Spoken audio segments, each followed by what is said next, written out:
Hey everybody, I'm Bobby Flay, and I'm here with my daughter and co-host, Sophie. Hello. We're here to announce that we have a brand new podcast with iHeartRadio called Always Hungry. All right, Sophie, tell everybody what they're going to hear on Always Hungry. Well, we're definitely going to be cooking. And you'll be mixing drinks, of course?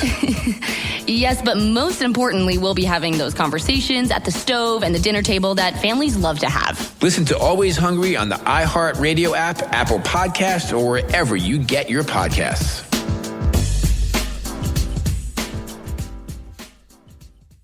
Why do you get deja vu? Why are you attracted to symmetrical faces? And why do you listen to songs that bum you out? I'm Dessa, the host of a new podcast, Deeply Human. When you cry, it can sometimes help you irrigate your emotions. We were attempting to induce deja vu through virtual reality. I'm finding out what we all want to know. Why do you do what you do? Deeply Human, a BBC World Service and American Public Media co-production with iHeartMedia. Listen on the iHeartRadio app, on Apple Podcasts, or wherever you get your podcasts. Welcome to Drink Champs, a production of The Black Effect and iHeartRadio.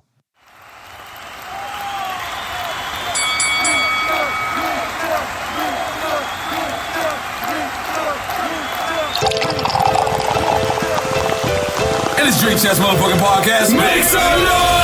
He's a legendary Queens rapper. Hey, Sangria, this your boy N.O.R.E. He's a Miami hip-hop pioneer. What up, is DJ EFN? Together, they drink it up with some of the biggest players, you know what I mean? In the most professional, unprofessional podcast, and your number one source for drunk facts. It's Drink Champs motherfucking podcast, where every day is New Year's Eve. It's time for Drink Champs. Drink up, motherfucker.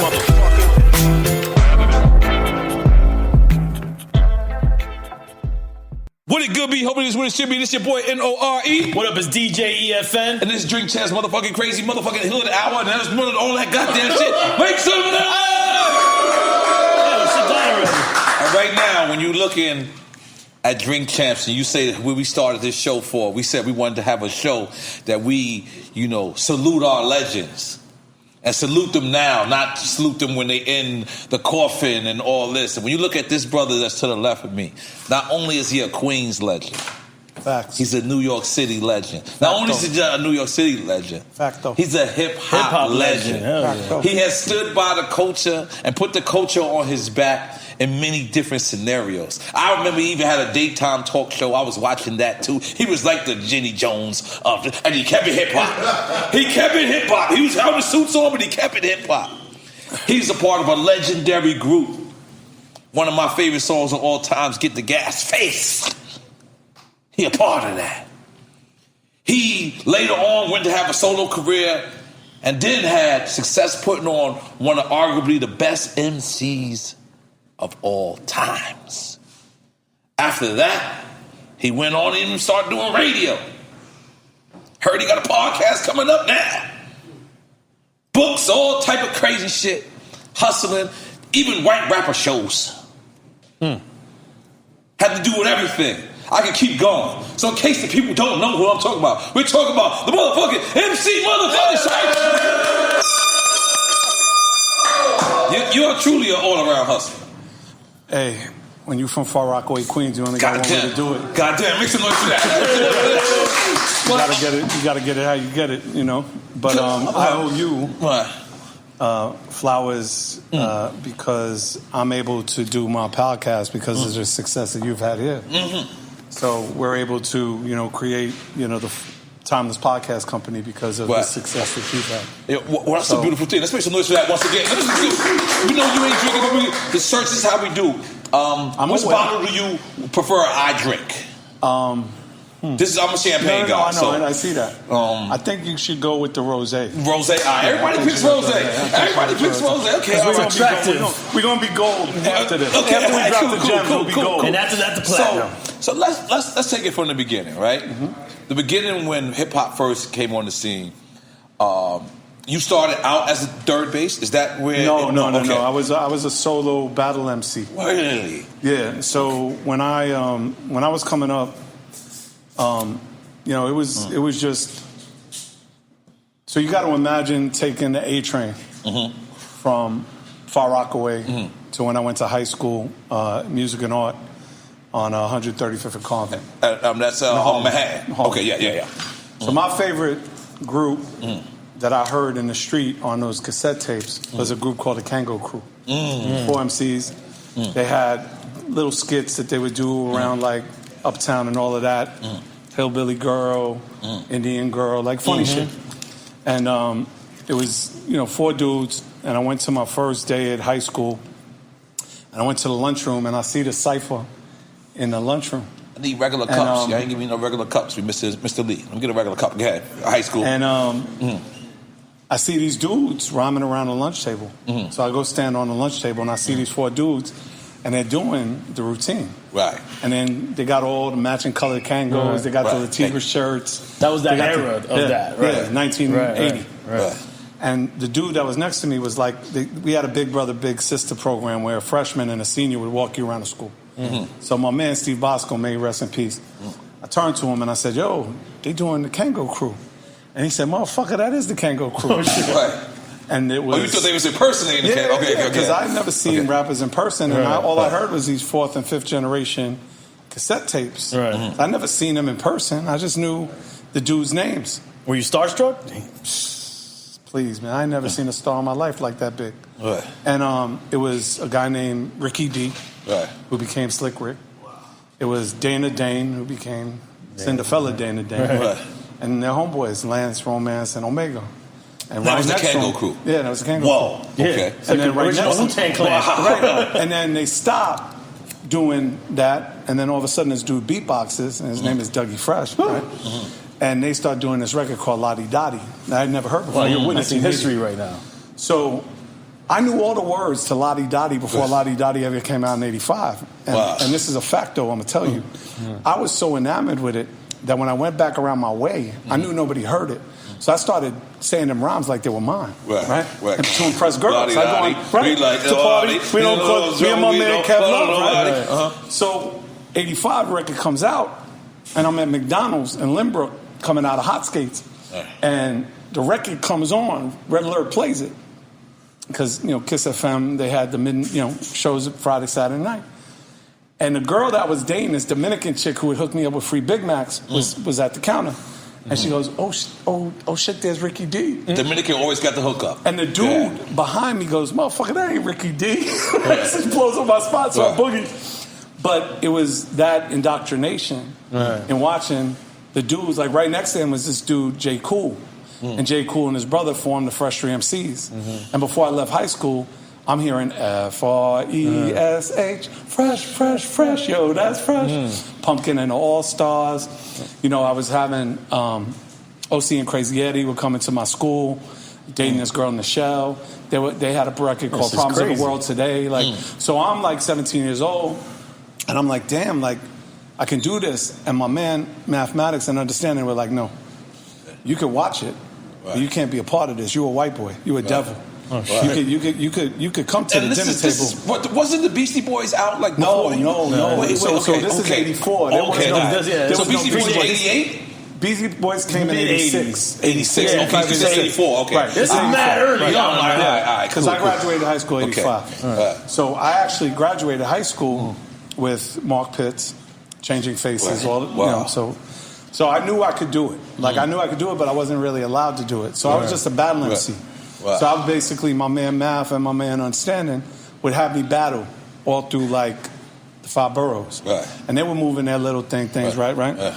So they would go to you got the flat top, right there? Not yet. I had a Jufro, though. Okay. I had a crazy Jufro. It was dope. Good. But so what they would do is, because one of the things I learned early on was when people started battle rhyming, they all had pre-prepared rhymes. Right. Nobody was rhyming off the top of their head. Right. Freestyle. So I'm like, yo, that's gonna be my thing.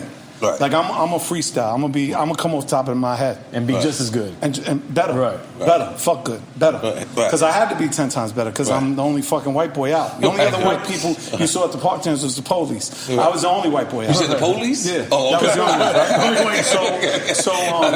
one. So they would set up these battles for me, and I would show up at these little jams or whatever. Right. And as soon as I came up the subway steps, whatever little money was being bet, as soon as they were like, oh, that's MC Serch, the money would triple. Wow. Like, oh, yeah, oh, no, we got him. Right, so hold on. Is this similar to White Man Can't Jump? Yeah, They're picking you, I was the original white. Yeah, I was the original white man can't jump, bro. Cool. So that's how you just described it. Okay. White man can't rap. Right, no, white man can't do shit. Like and I wasn't even a white man. It was the devil. Right. Devil can't do shit. You're not just white. You're the devil. I was a white devil. Like, let's be clear. Like, but people, let's describe this era. This era is heavily infused by a culture of 5%, which. So I don't want people to think like that. That was just. It was just at that time. It was at that time. Listen, it was a black art form, and there was no. Right. The only white boy I ever saw rhyme ever was this kid, Lord Scotch, aka Blake, who now writes Keo. Like he was the first white rapper I ever saw. So I would come up the steps, and then the numbers would triple, and they would be like, oh, that's Serch, 100, 200, 300, right? So there'd be the cipher, and these dudes would start beatboxing and rhyming for the dude in the project. So whoever, Vandermeer, Moss, wherever they were from. And they would battle me, but they was all pre-written rhymes. Right. So it was usually always 2 rounds. It never went 3. It was always 2 rounds. So the first round, whatever the dude said to me, it went over my head. I would just break them down head to toe. I would just like look at what they were wearing. I would see what they were wearing, and I would clown them. Right. That was my first move. On the freestyle. Off the top of Was there pre-written for you? Or they never? So you're already ahead of them. Right. And not only that, the other thing that was crazy was because I went to a music school. Right. When they try to do the beatbox, I'd be like, no, I'm going to go a cappella. Right. And they'd be like, yo, what do you mean you're going to Acapulco? What the fuck you talking about, right? I'm like, no, I don't need no beat. I don't a cappella, right? So I would rhyme just off the top of my head with no beat. Right. So now, now you got me saying shit about what you're wearing, and now all their boys are like, this is a problem. Right? And mind you, I'm by the train. Like, I'm right by the train, so the battle's happening right by the train. So the second round, the dude is now shook. Always shook. Right. And now the second round comes, and now nobody didn't want to lose to the white kid neither, though. Definitely don't want that to happen. They want to take the battle because they think they can win. But then in the battle, they're like, wait a minute. But then the other thing, the temperature's going up because now all the stick-up kids are like, whatever he gets, we're going to get it back anyway. Right? So that's the heat. You got to imagine the temperature's like going up. Right. That's real shit. So, so now the second one, whatever he says to me, I'm taking all his words against him. Right. I'm like, you said this, but you should have said this. So now I'm going to turn around and make it a diss and dismiss everything you just said. Right. And now they're like, you know how that go. You know how that go, right? Oh, my God. The devil. Oh, my God. So my man, Matt, so they would then pass the money to me. And as soon as I got the money, I would dip back to the train before the stick-up happened. So I would hop the train and I was gone. But this one time... get away already. Right, yeah, no, we had to get away. And my boys were smart like that. Like, they thought about it ahead of time. We were like, this is going to be a problem. And they weren't going to fuck with my 2 boys because then they would fuck up the train, right? Like, they didn't want the money to stop. So it was what it was. So this one time, I'm laughing, but it's nothing funny. This one time, so this happened like 1984, 85. By 86, 87, I'm a beast. Right. Like I got my 10,000 hours plus another 10, right? We do this one battle. My man Reggie Reg is DJing a party in Brooklyn. Right. And I'm battling this Latin kid, a Spanish kid, right? And I think I might have been zooted at the time. Like I might have been smoking Woolers at the time. Woolers, for those who don't know, is weed and dust. Crack, right? Oh, dust. Was it dust? Whoa, yeah, okay, it was dust. All right, let's go. So I was smoking Wooler. I think it might have been. I'm not 100% sure. But all I know is I'm on my way to Latin Quarter. Okay. So like it's a Friday night. Yeah. I'm gonna get my money right. I'm gonna go, and my man was DJing in a park jam there anyway. Wow. So I'm like, all right, cool. Right. So this dude, Latin dude, he already has an attitude. And I'm already it's already known that there's this white kid, MC Serch, and he's doing his thing, whatever. So the dude battles me, typical style. He got his written, and I break him. And I mean, I broke him to the point where his own girl is like trying to pass me the math. Right. Like, so his face is now screwed. Right. He got the screw face looking. He don't even want to kick a second verse. Right. But he kicks his second verse. And when he kicks his second verse, I could see where his building was and where his mom was. And his mom calls to him in the middle of the verse, like, blah, blah, blah, come. And he pulls out a pack of Newports to smoke a Newport. And I said, yo, it's coincidental that your mom's calling you and you're picking out that Newport because I'm going to smoke you, and before you say anything else, shh, cállate la boca. Right? And this dude's face got great. Like, I'd never seen a dude's face get like, right? So now the dip happens. The dip happens. I get the money, I dip. Right. And it was a big collection. It was a lot of money. Right. Go to Latin Quarter, I hang out, Paradise, the whole thing. You must have been 4 at the time, right? 4 or 5. Right? Yeah. So I go to Latin Quarter, I come back, I'm helping my man. I've never been to the original Latin Quarter. I've been to the one that closed down 5 times after. Yeah. The Dominican spot. Yeah. I went on the one on 96. Right. So, I think the original was on 86. But So I come back, I'm helping my man break down his set. Right. And at the time, and you'll remember this as a DJ, you had these crates. Not even crates. You had the amps, coffin, the big coffins with the amp was this everything. big. I had a crown amp. Everything. You had to carry little cars. Sound system. I was carrying a Yugo. Like, I was carrying a Yugo, right? Turntables, everything. So we're breaking down. It's like 5 o'clock in the morning. Yeah. So it's like 4 or 5 o'clock in the morning. It might have been 4 o'clock in the morning. And my man said something to me. I turn my head, I hear pop, and the amp breaks in my hand. And he's like, yo, what the fuck you did? I'm like, what the fuck you mean I did? And I look, and as soon as I look, the dude's cracking back to 25, shoot me a second time. Wow. So I'm like, oh, spot for dip. Bing! Right to the train, gone. Wow. And I never battled in the projects again. Wow. And I realized that I was a beast. Like that, at that moment, the fear and the adrenaline, it manifested into something else. It manifested into the fact that I was a beast. Right. Like if somebody wanted to kill me, they wanted to get rid of you. Right. So let me bounce around a little bit. You worked in Detroit radio, correct? This was way later, though. I'm just bouncing around. So, being that Detroit radio and Detroit related to Eminem, when you watch 8 Mile, I know I'm bouncing around a little bit. Yeah, okay, did you look at that and say, man, because that's like, you're describing the first 8 Mile, and let's big up, because Trick sat in your same position. That's my man. But we didn't know hip hop was acting like that in Detroit. Like, we didn't know it like that. We knew it in New York. The hip-hop and shop New York and all was of that. really, like, I'm talking about from back then, like, New York was really so. Did you look at Eminem's story and say, at first, is this like a little copy of similarities? Similarities? I had met M. Okay. No, I met M when he was signed to John Schecter's label, Game Records. So I heard Bad vs. Evil way before I was ever in Detroit. The Infinite LP? Right. So when I heard M... That's before he was signed with Dre? No, way before. Way before. Way before. And this before he was down with the Kids in Jersey. Way before. That was and his first the Infinite LP, he sounded like Nas and Jay-Z, like a combination. Like, I hear people say he sounded AZ-ish. That too. Like he had all those influences at that time. You have to understand, his biggest influence, Marshall's biggest influence was Kane. Like, that's his favorite MC. So it makes sense, right? But when I heard Bad vs. Evil... Like, I can call him Marshall. I like that. I know him personally. No. I mean, that's what he goes by. But I mean... We don't know him, sir. Let me spray some cream. We don't know him, sir. So we got to call him Eminem over here, all right? That's not true. You can call him Marshall, too. But one of the things, when I went to Detroit, I called Paul and I called M. Yeah, I see Paul as your man. Right. I was just watching some interviews and searching up on you. When you thought about doing your book, one of your first people you called was Paul.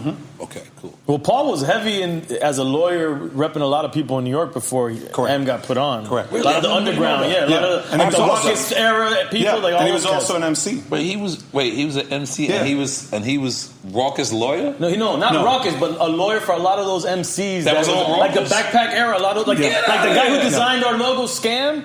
Get out of here. He repped him, and that's how Scam has a song with Eminem. Wow. Okay, Paul, I didn't know that. My bad. I owe you some more respect. All right, my bad. So I called Paul, and I said, look, I'm going to come to Detroit. What do you think? And he's like, do it. He didn't even hesitate. He's like, do it. The city will show you so much love. Right. And M really showed me a lot of love.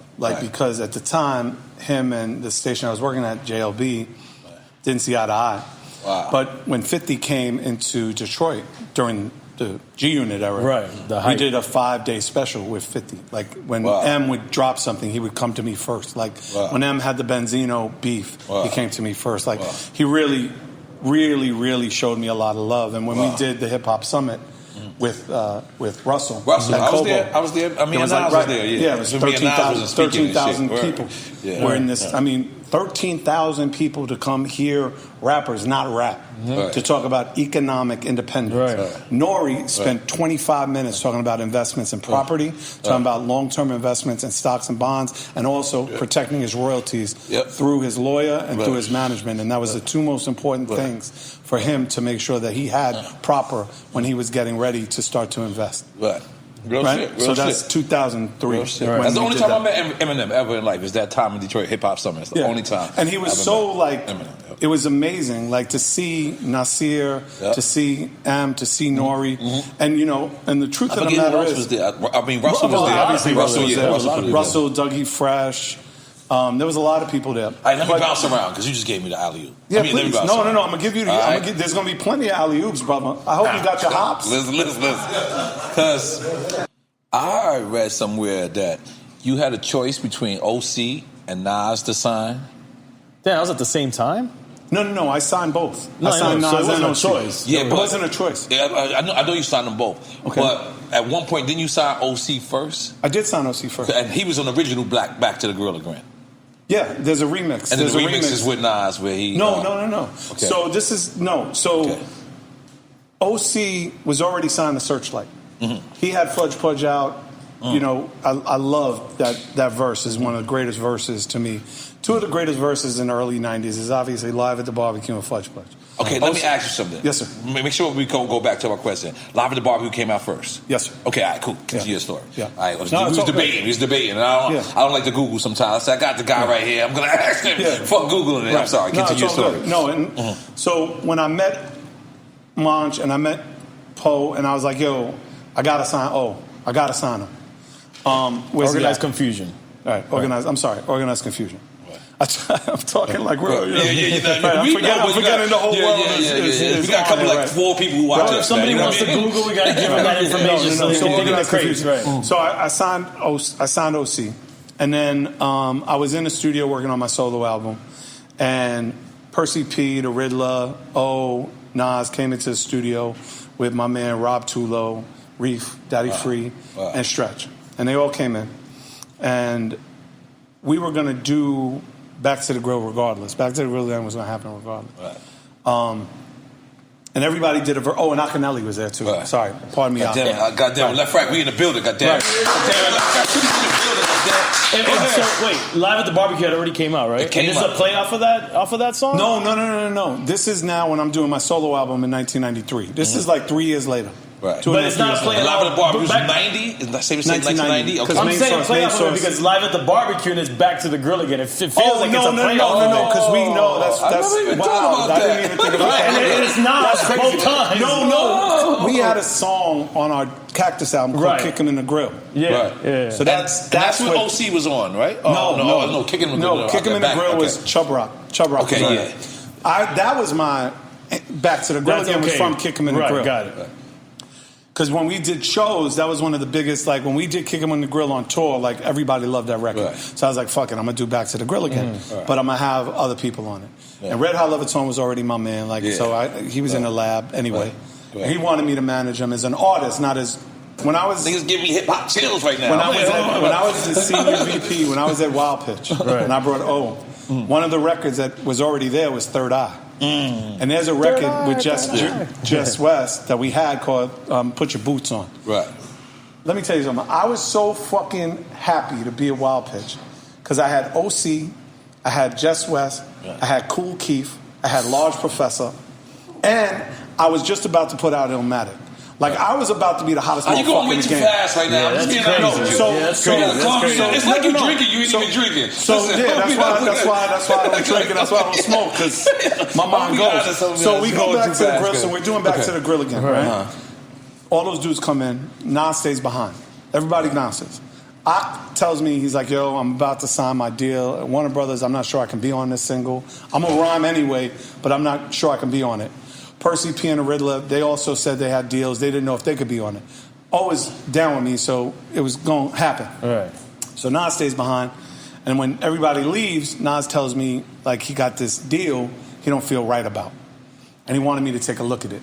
Right. And I said, I can't. I can't. Like, it's legally, I can't do it. I said, but if you sign a Searchlight, I can help you. And he goes, well, what does that mean? I said, it's simple. It's a 1-page agreement. You sign a Searchlight. Production deal? Production deal. I'll furnish the album. I said, I won't take any money. I won't take any advance. I'll make sure you get the best deal in the world. And then on your publishing, I won't take any publishing. I'll take a 5% admin fee, which means I'll help the publisher administer your publishing to make sure people don't use your shit in a wrong way. So you're taken care of, and you'll keep all your shit. Right. And it's a 1-page agreement. And he goes, all right, I got to think about it. Because he's 17 years old. Like, right. you know. So he's like, so I was like, oh, he's never coming back. He's not. Yeah. It's like, even I knew, like, in 93, he's going to be the greatest MC of all time. And you knew this off of one verse? Off of one verse.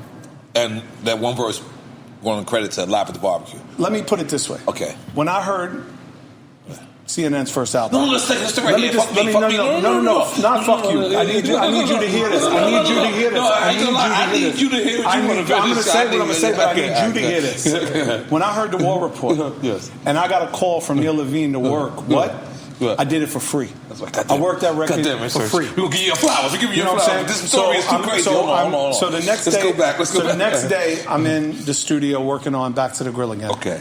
Nas shows up with Jungle, his brother. Yes, that's right. They throw 4 blunts on the table, and he says, "Explain this to me." So I said, "This is how it's going to work. This is how it goes down. I'm going to shop your deal. I'm going to go back to those guys. I'm going to make sure that they do the right thing if that's where you want to be. But if they don't get Faith, do the right, Faith. This is before Faith. This is Stretch Armstrong this is where I needed and Rob and Reef at Big Beat, who offered him the deal first. That's the deal he felt funny about. I ain't know this. At Big Beat. Yeah, at Big Beat. Right? I ain't gonna lie. You schooling me right now. That's why I knew to get you. Stay right here. Go ahead. I'm not moving. I got my seatbelts on.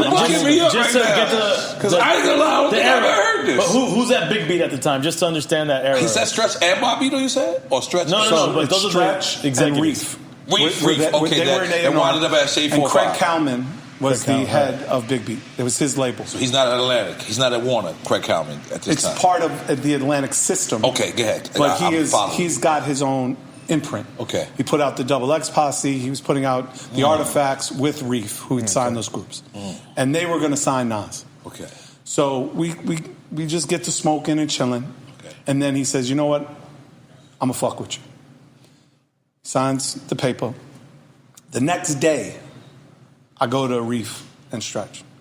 And I said, guys, the deal you offered him is the same deal that I signed in 1988. It's not a good deal. He's the greatest MC of all time. You don't even need to hear anything else, right? And Reef and Stretch felt some type of way about it. And I understand that. They're like, yo, why are you getting involved? And I said, look, he asked me for my help. When you guys left, he asked me for my help. I saw the deal. It's the same deal that I fucking signed to Def Jam in 88, which to this day in 2021, I've never seen a check. I've never seen a royalty statement. Damn. I've never seen publishing. I never got shit from fucking Def Jam Records, right? Wow. So I said, I can't let him sign this deal. Wow. Just make the deal right. They said, well, how do you make the deal right? I said, remove the publishing. If you want to sign his publishing, that's a separate deal. Bump this up, bump that up. I stayed there for about 5 hours. Because they were my men. They're my friends. Right. And finally, Craig Kalman, through those guys, said, we're not changing the deal. Ping! Out. I went to Russell. Next move. I went to his apartment on 4th and Broadway. Okay, I heard this. Russell says to me, he sounds like G-Rap, and G-Rap don't sell no records, so I'm not interested. Oh, shit. Cool. Gone. I went to Columbia, and I went to Faith. Faith didn't let me leave. He signed an amazing deal. And then once I left that deal, I went to Zomba Publishing because I had a great relationship with Richard Blackstone, who was the head. And Zomba is, just correct me if I'm wrong, isn't that Jive? It's Jive, right. So Jive is the record label, Zomba is the publishing. Zomba's a publishing company like Warner Chapel. Yes, sir. Okay, continue. So I know my shit sometimes. So I went to them, and they said, how many songs are you going to have on the album? I said, probably 12, right? He said, well, he's only going to get paid on 10. I said, okay, fine. But that was standard 10 to back 12, then. right? That was standard. They gave me a check for Nas. I went to the 40 side. 40 side burden? One thing Nas said to me, I said, what do you want? He said, all I want is to get my mother out the projects. He said, if you can help me get my mother out the projects, we good. I went to see him with 2 checks for $300,000. I said, move your mother out the projects. Wow. And Illmatic was born from that day. Yeah, make some noise for that. But it wasn't like Illmatic just performed after that. All right, so boom. And One More Noise made the Library of Congress. Yeah, right. Yes, okay. All right, so now.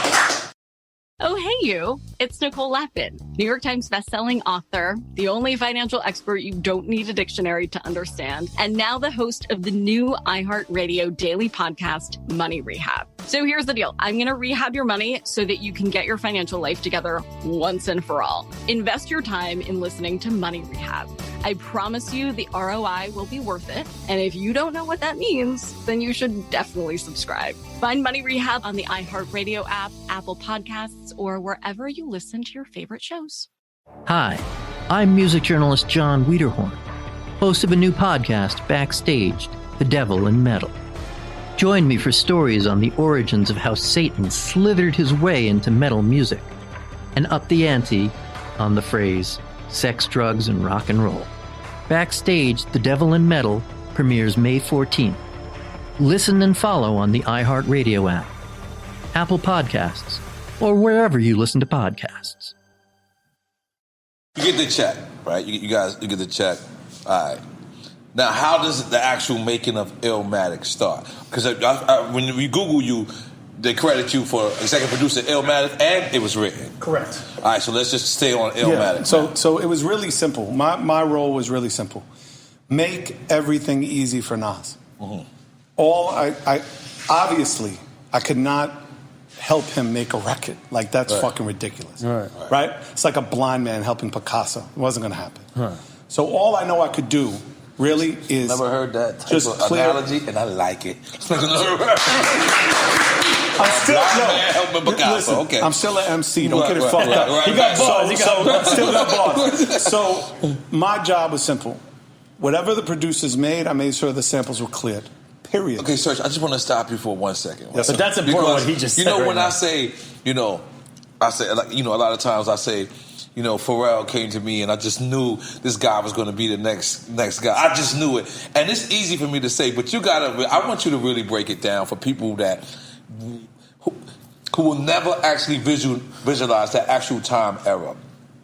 Because Russell said something to you that's very vital to this conversation. Okay. Is at that time, lyrics were you were the dopest guy, but you might not necessarily be the richest guy. Mm-hmm.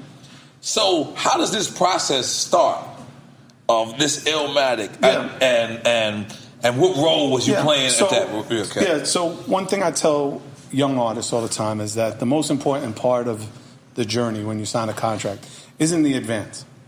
It's how many points you get from your record. Nas's first album, he had the same points as Billy Joel. Wow. And Billy Joel had been an artist for 20 years. Wow. Because I wanted to make sure that he was protected. Wow. I also made sure that the recording budget was really low. Right. So he wouldn't have any recoupment. Right. But I also knew... For people that don't know that, meaning he wouldn't owe a lot. Before he sees money off the album, they have to recoup everything spent on the album. And you said... It was important for you to get all the samples cleared, which in that era people were not clearing a lot of samples, which was ruining their careers as well. Why I've never seen a check from a third base record. Because back then, when you sampled, they would take 100% of your publishing. They didn't care if you was even paying them, or was it like that? Well, if you didn't clear it, they could do whatever they want when they come back in court. No, that's what they're doing now. That's what these young motherfuckers is doing now. Like, they just sampling this shit, get in court, and just say, hey, just take this shit. But back then, they were at least trying to clear the sample. Well, we tried. Okay. But with us, it was different. With us, it was, and when I say us, it was a team. It was my man, Serch, a.k.a. Mark Pearson. I got to give him his flowers, because I don't think he gets enough recognition. He was my GM at Searchlight. Okay. I mean, so, like, Mark ran day to day. So, Nas was never signed to Wild Pitch. It was Searchlight? He was signed to Searchlight Columbia. Okay, continue. But for all intent and purpose, it was Columbia. Okay. We were just the production company. Okay. So if you see the first print, it says executive producer Faith Newman, MC Serch. There's a little Searchlight production logo on the bottom. Okay. But it wasn't our label. All right. So I wanted to make sure all the samples were cleared. So anytime Primo did a record, anytime any of the other producers did a record, I said, give me all the sample clearance information. All right. cleared all the samples, got it all done, all under budget. Everything was done. When the album came out April 23rd, that first week we did 165,000 albums, week one. Nas was a millionaire week one. He's never had an unrecouped week in his fucking career. Ever. That's unheard of. That's unheard of. Now, the other side of that, the unfortunate side is OC, which is a story I've never told. Okay, we need to hear this. That's why I asked you. That's like, it was like OC and Nas was almost like, some would argue that even at one point, OC was the go-to guy. That's why I asked you. It felt like you signed OC first, but you had... No. I did sign OC first, and I got him his deal when I went to Wild Pitch. Okay, so now let's take it from where you just said. You said so, the OC so with side. OC, when we signed OC to Wild Pitch, Wild Pitch was going through EMI, right? I was no longer going to make records with Third Base. I'd already put out my independent record, not solo record, solo record with Def Jam. My wife and I were going to have our first child. And Third Base was on CBS, right? It was on Def Jam. Sony, Def Jam, CBS, whatever. But it was Def Jam. Okay. So I did my solo record. It did okay. We did about 400,000 copies. We had 2 number one records. It was okay. It wasn't terrible. It was okay. But I took a lot of money off the table on that deal because I never got shit from Russell before. Right. So I wanted to make sure I caked off. Right? So when I made the decision to go to Wild Pitch, I said, I got to bring O with me. So my deal with Wild Pitch was I'm going to have O with me, and we're going to make his first album. O, with Nas knew what he wanted, he did what he did, and it was done. There was some, there was some really cool moments during that time, like me driving him to Mount Vernon 40 times to go get 100 tracks from Pete, and they finally settled on that. But for the most part, like with Q-Tip, it was one and done. Primo was one. It was really just simple. It was simple. LES, it was in his backyard. Like whatever they did, they did. It was all of that. And it was easy. With OC would bring me track after track after track, and I'd be like, nope. Because for me, as a guy who loves hip-hop and had the real privilege, I say it as a privilege, like I was the Forrest Gump of hip-hop at one point. Like anything that ever happened from like 1985 to whatever, I was there. I was there when Scholar Rock died.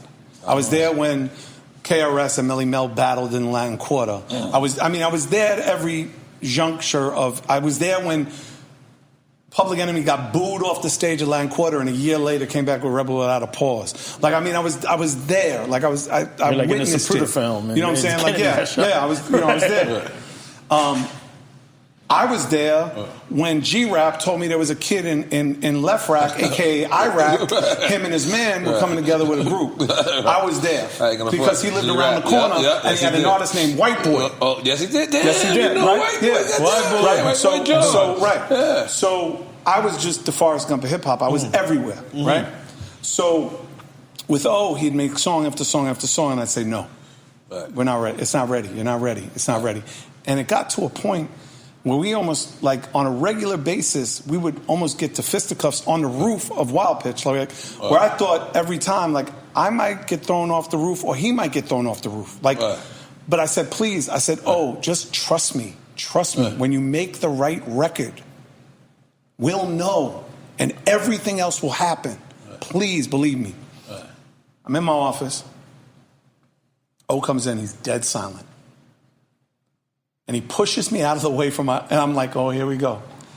And I said, oh, and he said, and he pressed the DAT player, and he put in a DAT. Time lyrics is hardcore. And see, the hairs are growing, to this day. And I went, oh! I lost, and my office went, oh my God, what's going on? And we hugged, and he said, that's the one. We're done. And 2 weeks later, Word Life was done. 2 weeks, everything came. When that no record main dropped, topic, everything. What year was that record when that 94. record dropped? Yo, let me tell you something. I don't know where I'm at in the world, but that was hip hop, bro. I got a call from Flex at the Tunnel, I'm in bed with my wife and my newborn.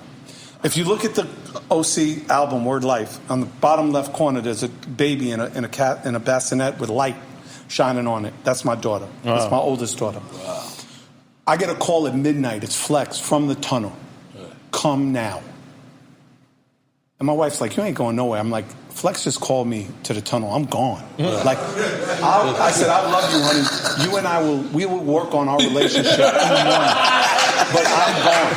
And I boogied. I boogied to the tunnel. And from my house to the tunnel was like 23 minutes. I got there in 17. By the grace of the Most High, there was parking right on the block. I scoot up. I cut through the line. Jessica lets me through. I get to the DJ booth. He gives me a hug. He goes, watch. Whatever he was playing took off. Vicka, Vicka, Vicka, Vicka. And the whole crowd. Oh! Their Time's Limited. The Hard Rocks too. Rap! And baby Chris, may he rest in peace, grabs me. He goes, I need to manage OC. Right? At that time, there was this was the parallel. There was baby Chris, may he rest in peace, and he had Violator. So he had Def Jam. There was Puff with Big and Craig, and there was me with Nas and OC. And that was the trifecta in New York. That was the trilogy. You said Chris had? Chris had Violator. So he had Busta. And he had, so Scenario, he had Tribe, he had, Native Tongue, basically, whatever. Yeah, basically. Okay. But he was the go-to manager, Puff was the go-to producer, and I was the go-to executive production company. Right. And that's what we were, right? And that's how we kind of had this thing. The problem was I had O signed to the wrong label, and the other problem was I was a 24-year-old who didn't know shit about being an executive. And while Chris had Lior and Russell and James Cruz and Puff had Andre Harrell and this one, that one, I had nobody. Right. And I was making grown man decisions as a fucking child. Because I'm just happy. I'm just happy to be making music. I'm just happy being able to feed my family and just being able to do what I love. Like, I don't know what the fuck I'm doing. Right? But I know radio. Right? So I know that part. And I know music. But everything else, I didn't know anything. And that's how I that's where this fell. And Nas's deal was, I wasn't going to do a long-term deal with Nas. It wasn't set like that. And Nas didn't want me to do a long-term deal. It was get him right. It was written. I didn't want to have my name on it. It was written, but I took care of all the business. And that was it. Right? So that was that. And then Wild Pitch folded. And as soon as it folded, I met Mark Ecko.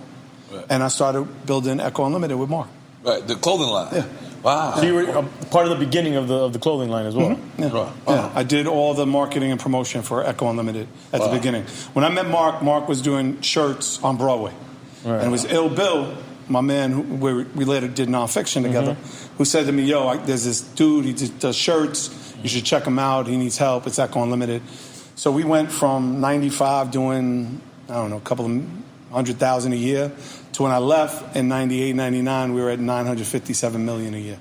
Wow. You know what I'm saying? So now it turned into Complex Media and all of that. Yeah, and I was so thankful that Mark allowed me to see that, like to watch that. He let me watch Complex grow. I'm dear friends with Rich Antonello and all the guys up there. I even got a little clock made out of me, and when we did the Madden 2000 on the Madden, the Ecko team, I'm on that team. So I'm on the team too. Like, yeah, I know. So it's like, so I was one of these guys that I was fortunate enough that I was everywhere. Right. And I had the history of radio because when we were coming up, we were basically told, look, if you some fucking white boys that are going to get on black radio, you better know every black program director forward and backwards. Right? Because they weren't playing hip-hop during the day. Not even on Kiss. Nothing. So I had to learn all of that. I had to learn who these people were. And I learned them. And not only did I learn them, but I appreciated them.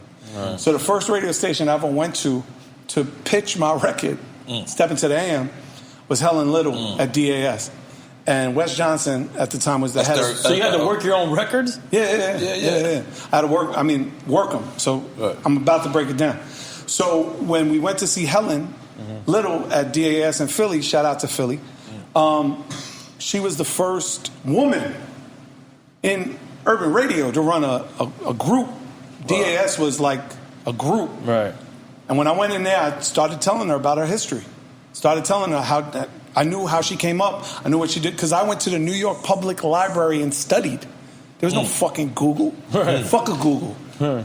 You know, Google was something a baby made. That was a noise a baby made. You know what I mean? There was no fucking internet.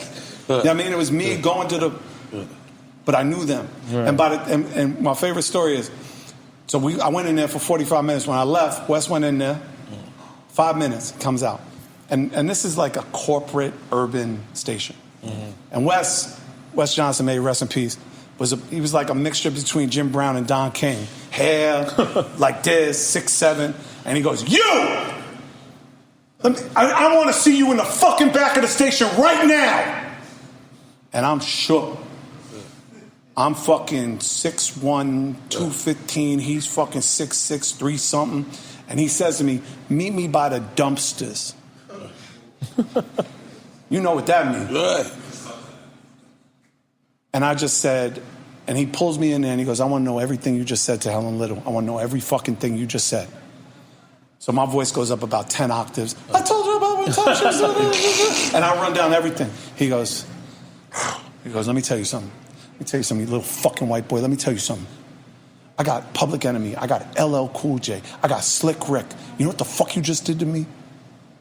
He goes, "I got to go back there, tell them black artists, you're the first fucking rapper on Def Jam to have full-time rotation on fucking DAS. And whatever the fuck you just did in there, you're going to do it at every other station we go to. We're going to Philly. We're going to Baltimore next." And I had to learn all those dudes, and he benefited. Right. Make some noise for that.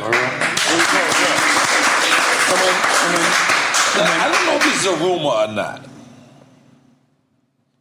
but you wrote on Baby Kids? Mm-hmm. I wrote 4 songs on Baby Kids. The soundtrack? Yeah. Okay, yeah. all right. Cool. I wrote the Jefferson song. I wrote the Money song. Yeah, I wrote all of that. Hard. Yeah, I wrote all of that. So you got to meet the late great? No. I actually was connected through a friend of mine, Bill Stephanie. Okay. He was executive producer of the music soundtrack, and he's like, "Yo, I need you to write." Wow. So I was like, "Cool." That's dope.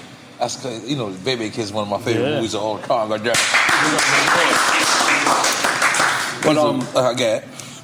but that was also the funny thing was when I was in the middle of my kind of transition out of hip hop, people like Barry Weiss, they would say, "Hey, if you're ever done rapping, come work for my promotion department, do promo." Right. So when I went back to Def Jam, I wasn't Def Jam as an artist. I went there as running the CHR department.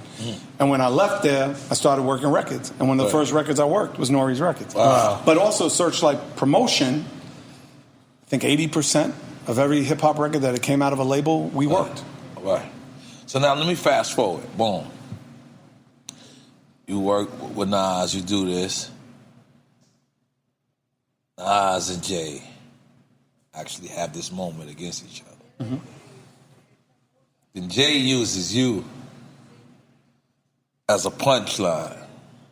He says, "I know who I paid, God. Searchlight Publishing. Yeah, he said, but you weren't getting paid, dog. You were getting fucked then. I know who I paid, dog. Searchlight Publishing." So the true story about that, it's really great. Because I don't know. No, this is a great story. Yeah. So I'm the head of CHR at Def Jam, and they're about to put out Reasonable Doubt. Mm-hmm. And Kareem, I think it was Kareem. It was either Kareem, Dame, and Jay, or Dame and Jay, come to my office and said, "Hey, we got to clear this sample, this Dead President sample. Take care of us." I said, "Okay, no problem. Give me like $2,500, but just know we're going to have 25% of your record on the publishing." And he was like, "All right, cool." And that was it. He gave me a check for $2,500. I delivered it to Zamba. But if you look at the liner notes on Dead Presidents, Nas is one of the publishers. So I say, yeah, that line can live as much as it lives, but Jay don't own a piece of Nas's catalog, but Nas owns a piece of Jay's catalog. And that's a fact, though. Oh, we didn't know that. We didn't, because we thought, like, when he said that Searchlight Publishing, that he was meaning that that Nas didn't have none of his publishing. Oh yeah, no. Nas publishing. No. Yeah. But that's what I have a insinuating. 5%. Right. Yeah, I have a 5% admin fee, which I'm like to this day on those 2 albums. Right. I just make sure like things like if Nas wants to do it, I just sign off. Right. That's it. Like for me, like when I think about being a production company, right? I think there's 2 trains of thought. Train 1 is the artist ain't shit and the production company makes all the money, right? Or the second train is the artist ain't shit, and I'm going to figure out how to jerk the artist. Right. That's most of how hip-hop is run their production companies. Right. I had a third train of thought, which was I wasn't going to be the Jew to take advantage of a black man. Right. So I don't need to get wealthy off Nas, and I don't. Right. My checks are very humble, and I'm okay with that because they're going to go for the rest of my life. Right. You know, when you think about streaming today, right? And you think about Illmatic. Illmatic streams 400 million a year. To this day. I get my fair share. I don't get more than I deserve. I don't get less than I deserve. I get exactly what the contract says. In fact, and I'll keep it a buck with all of y'all, 2007, I get a letter from Sony. They say, oh, we overpaid you. So you're not going to be getting a check. And my lawyer goes, oh, we're going to sue. And I said, we're not going to sue. Let it rock. We'll recoup. Eventually we'll recoup. And we did. It took like 10 years. Because I don't give a fuck. What was the basis of them saying they overpaid you? They said that the artist royalty that I got paid was congruent with what Nas was supposed to get paid. So I essentially got Nas royalties, but Nas didn't, it wasn't minused off Nas's share. Right. They basically paid like, it was like double dipping. Right. So they paid me exactly what they were paying Nas. But it wasn't accurate either. Because the fact of the matter is, Nas was at like X amount of points and I was at 3.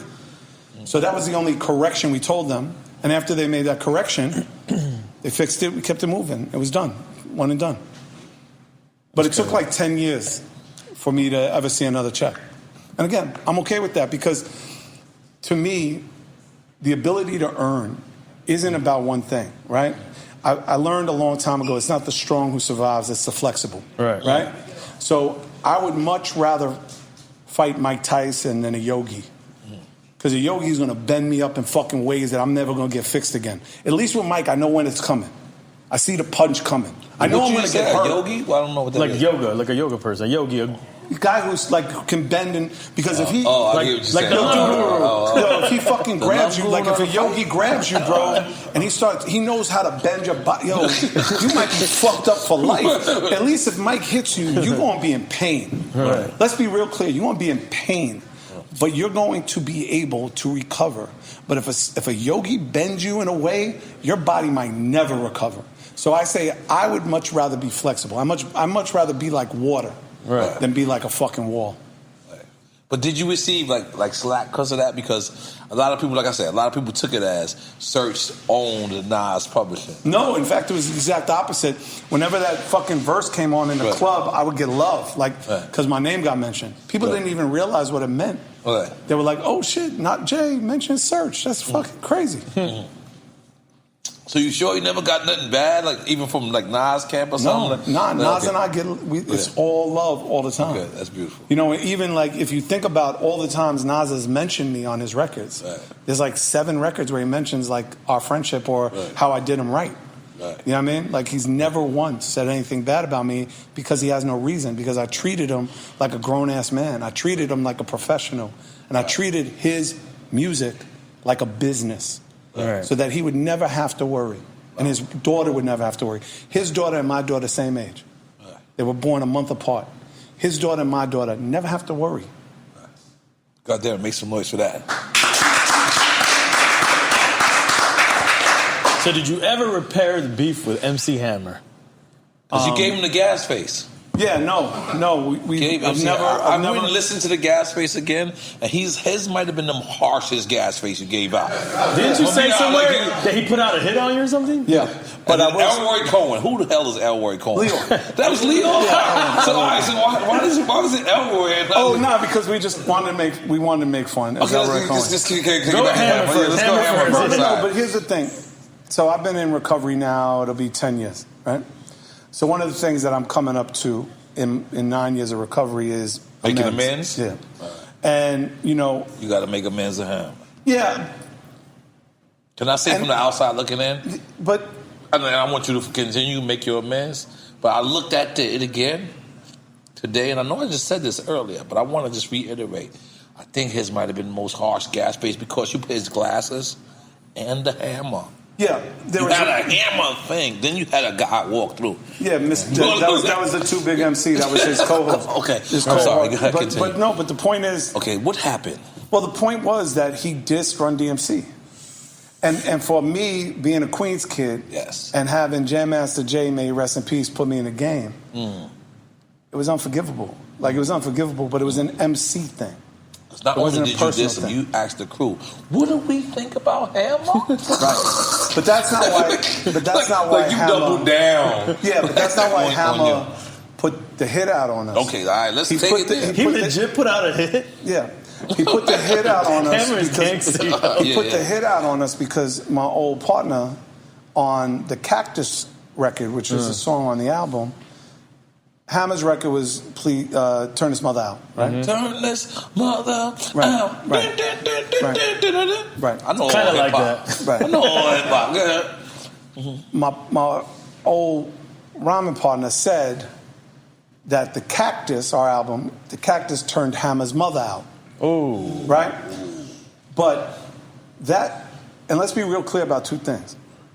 We're lyricists first and always. Right. That was a dope fucking line, period. If I thought for 1 second, because I love my mother, if I thought for 1 second that someone would have misinterpreted that, I would have told that dude to take the line off the record. I'm not gonna lie, you was wrong. You know what I'm saying? The Cactus turned your mother out? No, the Cactus turned Hammer's mother out, but I didn't say it. Okay. But again, because I'm the one who's in the front, because I'm the one, I took the heat. Right. And because it was my And that line was in response to the Run DMC diss you're saying he did? Yes. It was not, and also because his album was trash. Right? Like, we didn't like his album. We were from New York. But you brought his mother involved. Trash to you guys because a lot of the country everywhere was else. fucking with it. And again, for us... in retrospect, looking at Hammer now, his career is a pretty incredible career. Yeah. He balanced out. Where we were was that there was New York and there was nothing else. Right. That once you left the tri-state... We talk about this all the time. I'm trying to tell him this. Calm down, Serch. That's why there's a lot of animosity out there. It's fucking facts. It's facts. And when you're a kid from Queens, from Far Rockaway, who's never been on a plane before, who's never been outside the state before, to have somebody come from someplace else that you don't even know about and diss Run DMC, and for me personally, Jay heard me rhyme. So we had a reason. They diss Run DMC. Y'all niggas used to diss Run DMC. So me? Go ahead. I'm sorry. Whew. You're helping this guy out so much in our arguments and drink class. But go ahead, let me finish. And mind you, Hammer, that's the Bay Area. It's no joke. Yeah, but you saying at that time, like New York, for lack of a better term, looked at everybody else. Like, if you're not from New York, it's whack. That's the way the sentiment was put out there from New York. That's a fact. NWA wasn't out at that time? NWA was different. Okay. Because NWA respected, the beats that Dre had on that album were heavily influenced by Third Base. In fact, when Ice Cube, he said it on this show, when Ice Cube came to New York, he came to work with our old producer from the Cactus. Wow. Because that shit slapped. Wow. Right? Even MC8 from Compton's Most Wanted, on their biggest record, one time gaffled them up. On the second verse, he said they got pulled over bumping the Cactus. Wow. You know what I'm saying? So it was different. And also their message... That first album, let me just finish. went further than a lot of artists in New York. But their message was different. Right. Because we were about fuck the police. We were about the dope man. We were about that. We weren't about Dre saying some drop science, we drop English. We weren't about that. But we were about everything else. And they respected the production. And Cube respected what we did. Right? So LA was different. And it's Ice-T. it's different. It was just cut different. The hip-hop that Hammer was doing at the time was not indicative of what we thought was real hip-hop. Right. Native Tongues, NWA, right. Queen Latifah, Eric B. and Rakim. Right. It wasn't, right? So if I would have thought... It was a reflection of like Vanilla Ice type of thing. Yeah, well, it was worse. He put on Vanilla Ice. It was worse. It was worse than Vanilla... It was worse. MC Hammer put on Vanilla Ice? Yeah, Vanilla Ice went on tour with Hammer. Yeah, but Vanilla Ice was worse than Hammer. Yeah, because at least Hammer's black. Right. So, right. But Hammer he came from an authentic place, Hammer. Whether you like it or not, that's subjective. Right. We're going to let Serch answer no, this. No, it's not. No. He's absolutely right. But the point was, the music wasn't where we were. Mm-hmm. In our hearts and in our minds, it wasn't where we were. And it pissed me off that I would listen to New York radio and not hear De La and not hear Tribe, but I'd hear MC Hammer and Vanilla Ice. It's fucking crazy. That's why we made Pop Goes the Weasel. Right. Because it's fucking crazy. Are you and Vanilla Ice, you have a clash in real life? I mean, no, I've never met the dude. But the point is... So white on white crime does not happen. It happens all the time. Every fucking mass shooting in this country is white on white crime. Like, be clear. No, white on white rap didn't happen. No, white on white rap, no. But y'all and the Beastie Boys never clashed. No, we did. Okay, let's get to it. I'm so surprised you don't know this shit. It's not about me knowing. You know what I mean? Come on, baby. You know what I mean? No, so me and Mike D clashed early on, before the Cactus album came out. I actually talked about this in the Beastie Boy book.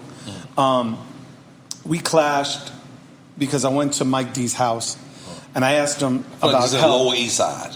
Yeah, this was. I feel like it's this is on Barrow Street. Okay. When Russell moved on Barrow Street. Okay. So I went over to Mike's house and I said, I need some help. Russell's, shelving our record. We damn near finished, and they had already left to go to Capitol. And he was giving me great advice. Like, he was like, yo, you got to do this. You got to make sure this, and this. I was like, cool, thanks. And they already stars. This after No Sleep 2 Brooklyn. This is already, okay. $5 million out the gate. Solidified. This solidified. And as I'm leaving the crib, he starts throwing shit at me, like laughing, like sponge things and things. He's laughing. So I'm like... He's physically throwing shit. Yeah, he's like throwing fucking coasters at me, right? Like he's like later, and I'm like, all right, you're a fucking dust head, right? Like what the fuck you doing, right? Like whatever. Right? But then later, like 6 months later, Spin Magazine did a piece on Paul's Boutique, and we had already dropped Step Into the AM, and Gasface was already a heat bubble, and they asked him, what do you think about third base? And Mike D said in this article, he said, yeah. Serch came to my house and he said some shit and I threw shit at him. And I'm like, oh, this motherfucker is about to fucking get it.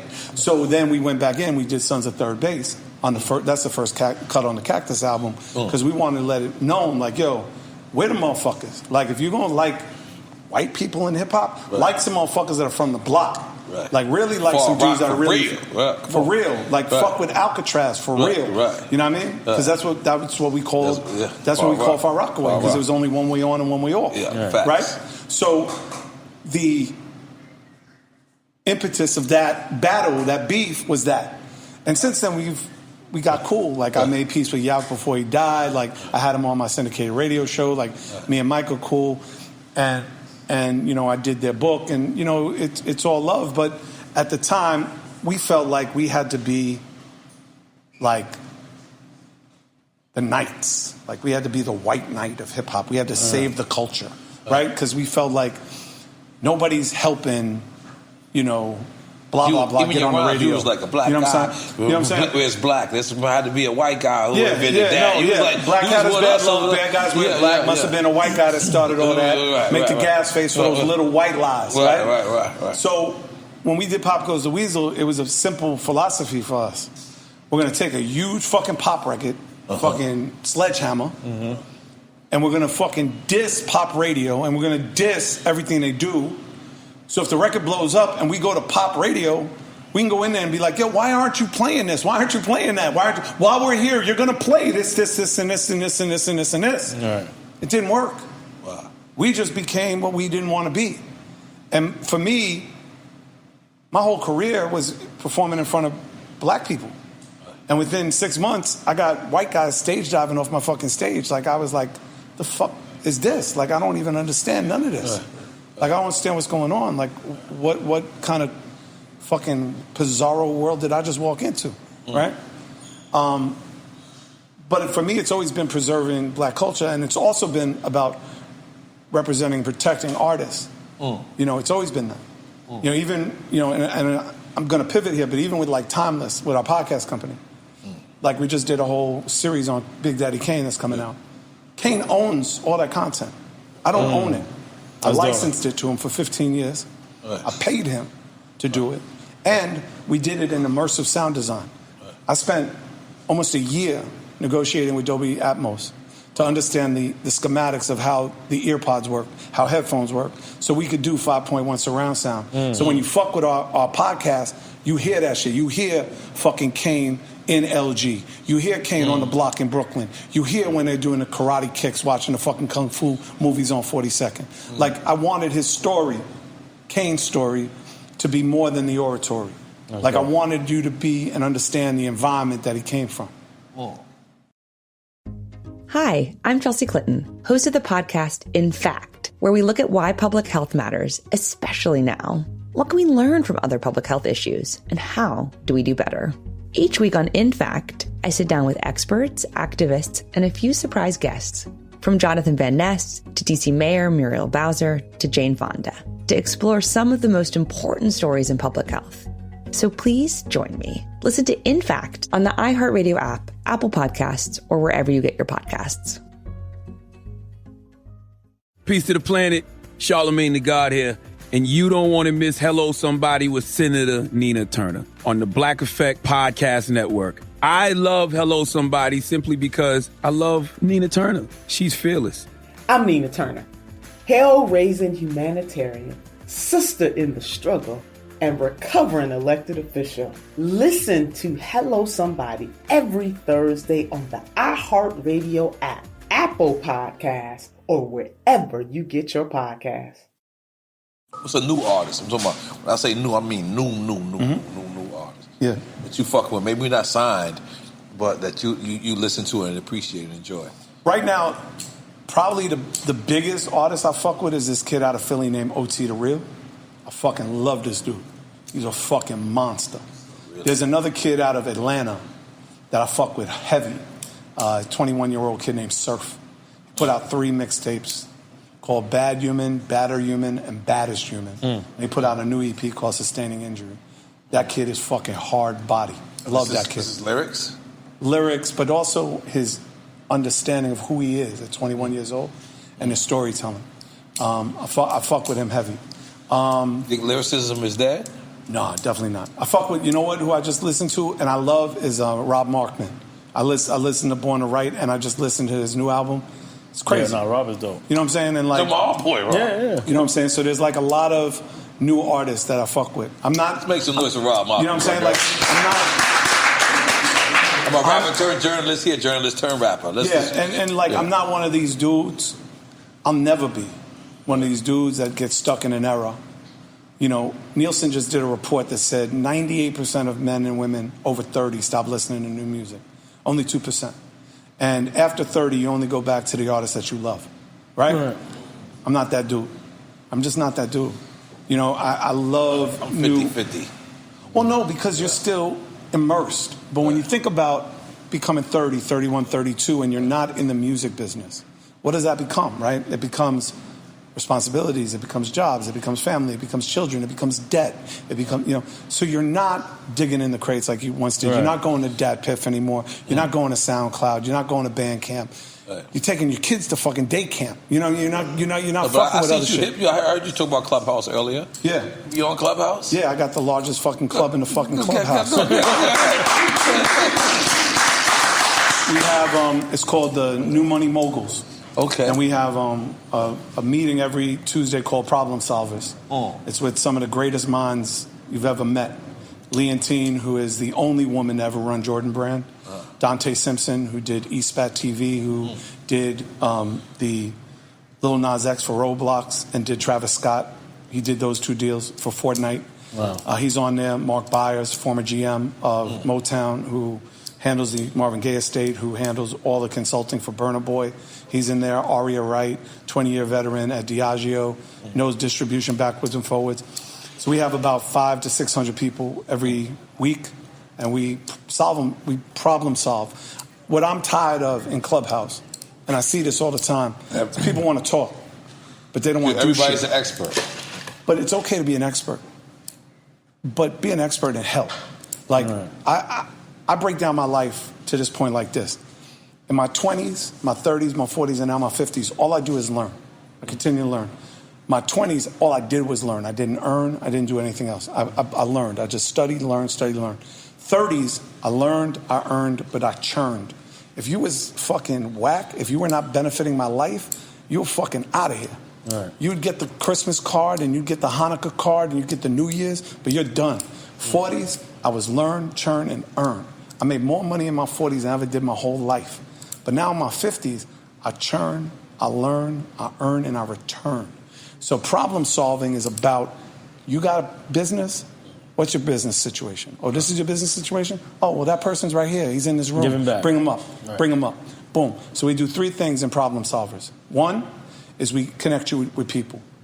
Period. Oh, you got a clothing company, you need distribution? Here's my man. He got 6 fucking plants in China. Done. Yeah. Oh, you need Amazon? My man's an expert at Amazon. Done. Oh, you need radio promotion? My man does this. Done. So that's 1. 2, we check you out, we evaluate, and then we point out what you're doing wrong. Oh, you got a problem with social media. Fix that. You got a problem with this. Fix that. Or 3, damn, I like what you do. I like your move. I like the way you're moving. We're going to invest in you. Come meet us after the meeting. And then we have a meeting, and our advisory board comes together, and we give you paper. And we either become a partner with you, short-term, mid-term, or long-term. And that's what we do on Clubhouse. Yeah. Let me ask you something, Serch. Something me at EFN started this podcast. One, we said we wanted to interview legends. We wanted to interview people such as yourself that have been in the game that, sometimes, when this is a young man's game. So sometimes we get overlooked. That's one thing. But not only that, we wanted to show love and admire to the people that came before us with this hip-hop union.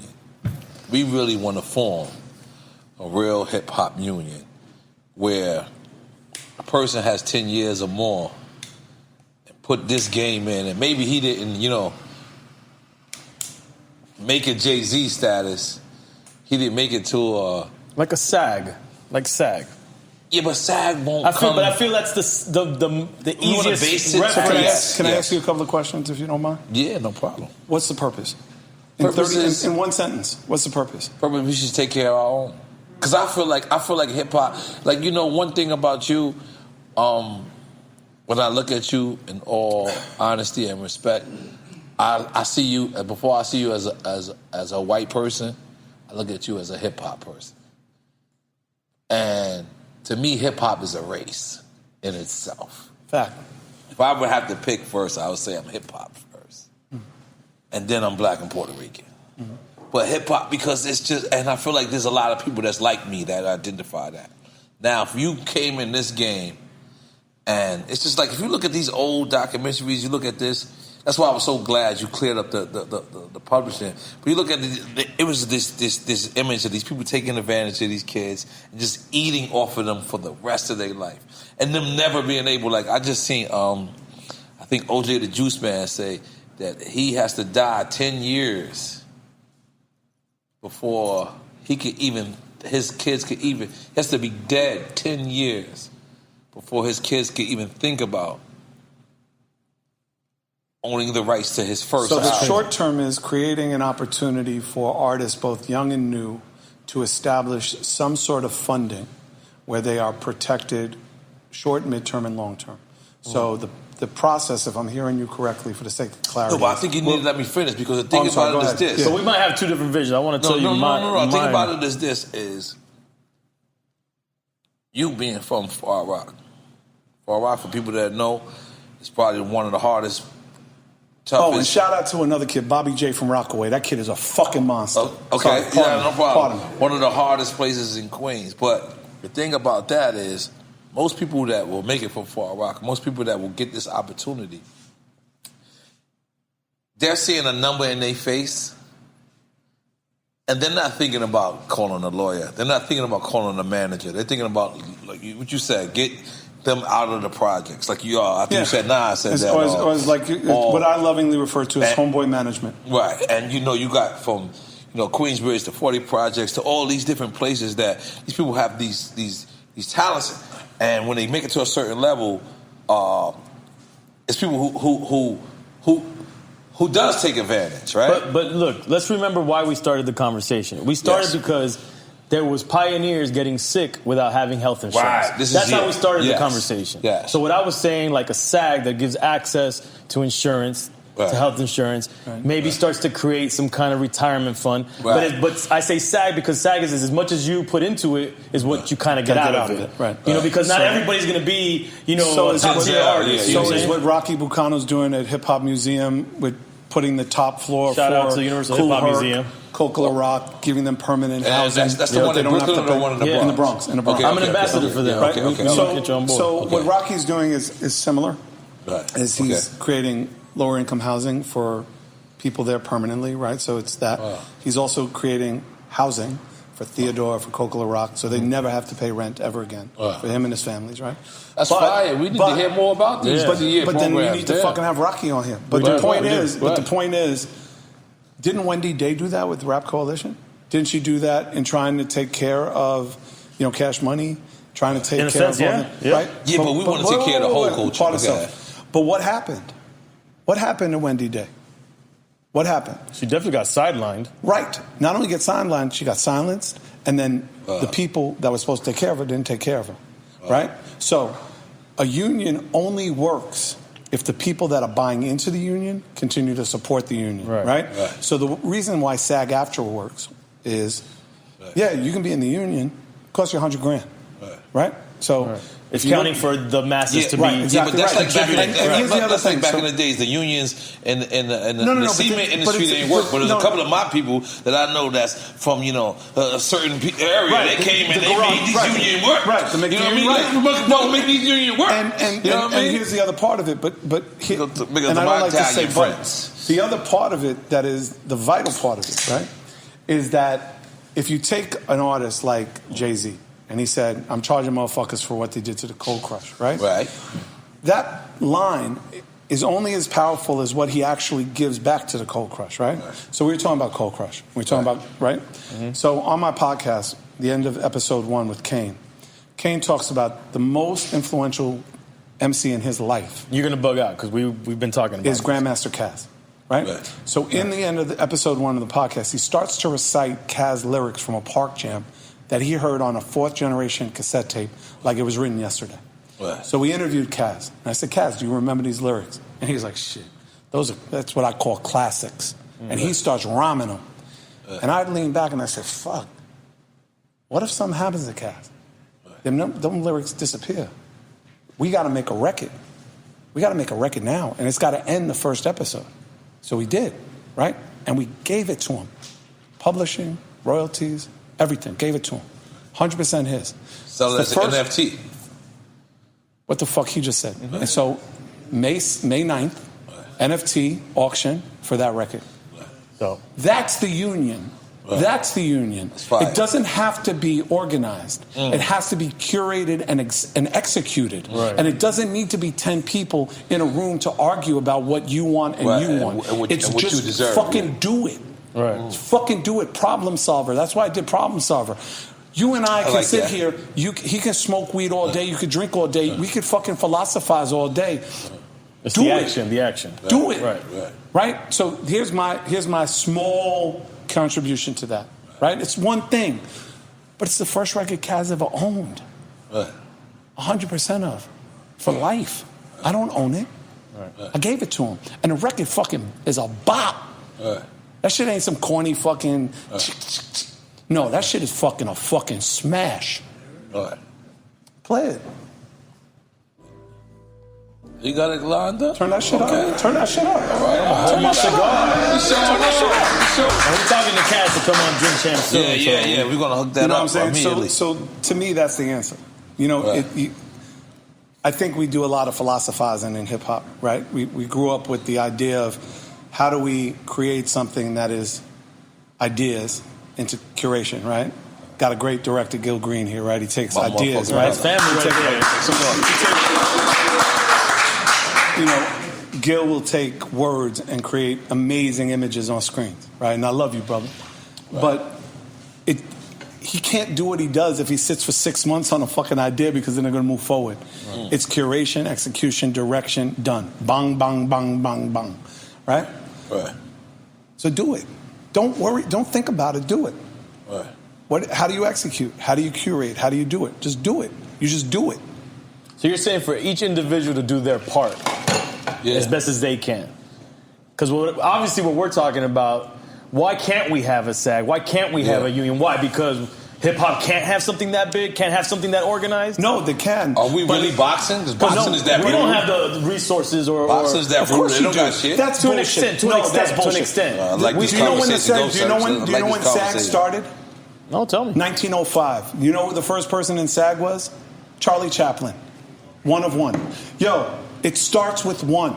Wow. You don't need 10. You need one. All right, so N.O.R.E, you're one. I'm in. Let's go. I'll be the I'm two. And then there's 3. Let's go. Take 3% of everything. You know what I'm saying? Like, yo, but you. Everybody has to be in SAG here, in our SAG, in the Drink Champ SAG. That to me is the essence of what hip hop truly is, right? When you think of the tenets of hip hop, right? It's not about drip. It's not about jewelry. It's not about that. It's peace, unity, love, and having fun. When the culture started, right? And when we not right now, Serch. I'm gonna be honest. No, I don't know if you got YouTube. But it's not about that no more. But here's the thing. But that's not hip hop. Right. But just because it's not about that right now doesn't mean it's also part of hip hop. Let's not act like hip hop ain't never had violence and ignorance. No, you're missing a point. Always been ignorance. You're missing a point. Okay, my bad. No, it's okay, God. Okay. It's this. Yes, the park jams were violent. Yes, there was a lot of challenges. Yes, there was all of that. However, what we're seeing today is rap music and artists and social media. Right. That is separate. Right. And if you just automatically lob it in and say, oh, that's hip-hop, then you're not really focusing on the true tenets of what brought us all to this table. That's not culture. To this table, right? I agree. And that's the key of it. It's culture. That is not culture. That is a reaction and a part of who they are and where they live and what they experience and who they were around. 1 million sip agree with you, but the thing about it is the same way somebody in Far Rockaway, Queens, and what's the Edgemere? What is it? Edgemere Project, Hamill, Redfern. Shout out to Redfern Project. Redfern can film. It's the same person a kid in Fort Greene can film, but it's the same place a person in Tacoma, Washington, Seattle, Washington can film the same thing. Have a couple of people around them that can actually blow up from their own house. Okay. There's no OGs involved with this. There's nobody helping this kid out. And this kid continue to make it. He's no way, shape, form, or fashion listening to us. And that's eventually. I don't agree to that. But here's the thing. I agree with him to an extent. I don't agree with that. So listen. Wait. It's your show. No. What part did you don't agree? I feel the disconnect happened. There was a disconnect that OGs stopped being OGs. I said this a long time. I've said this plenty of times. Yeah. Of course they're not going to look up to OGs anymore because what's there to look up to? Right, but if a kid, this is what I'm trying to say. I think you misunderstood my point, like how you just said to me. What I'm saying is, right now, we used to have to go to a wild pitch. We have to go to That's fake. Industry. Yeah, that's gatekeepers. That's different stuff. And they still have to do that. If they want to get a big bag, they want to do that. And here's the bottom line: there's kids on SoundCloud that don't got no A&R, and there's a record label that's out there that's willing to pay him and say, "Fuck it. We'll give you everything, just keep doing what the fuck you're doing," because record labels don't know what the fuck they're doing. Right. Back then, it was artist curation. There was artist development. You actually tried to, at least. Right now, they're like, these guys are just out there doing whatever. Right. If whatever's working, let's just do it because their numbers, it's all, they keep calling it algorithms. Right, but that's industry shit versus, we're talking either culture or industry or we're just marrying the two. Let me ask you this, because we talked about the White Rapper Show before. Yeah, you were on the White Rapper Show. The White Rapper Show. But when you did the White Rapper Show and the White Rappers came, you sat down, you had one drink and you bounced. Why? No, I thought this was punk. I thought Yeah, y'all got that's me. exactly right. I That's thought y'all right. got me. So you didn't.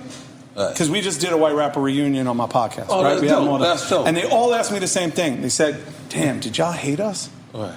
And we're like, "No, we didn't hate you. Right. We appreciated where you were from, but when N.O.R.E. was on the top of his building, he thought he was being fucking punked. He sat down and bounced out. Like he doesn't have an opinion about who you are, what you are. He could give two shits. He walked in, he thought there was some candid camera shit going on, and he mashed out. That is not him personally. He don't personally feel bad, right? You don't feel personally bad, right? And now you look, and now you look back at the show. I love the show. Right, you love the show because you see the whole thing. At first, I think of Sasha. Mm-hmm. I think it was you. Mm-hmm. I think it was a couple of y'all just come hang out. You know, we got this white rapper show, whatever. When I came in, and it was just a couple of corny moments where I looked at it, I was like, this might be how Ashton Kutcher set people up. They got Serch in them corny. So I'm thinking like this, and I'm like, you know what? I'm gonna just bounce.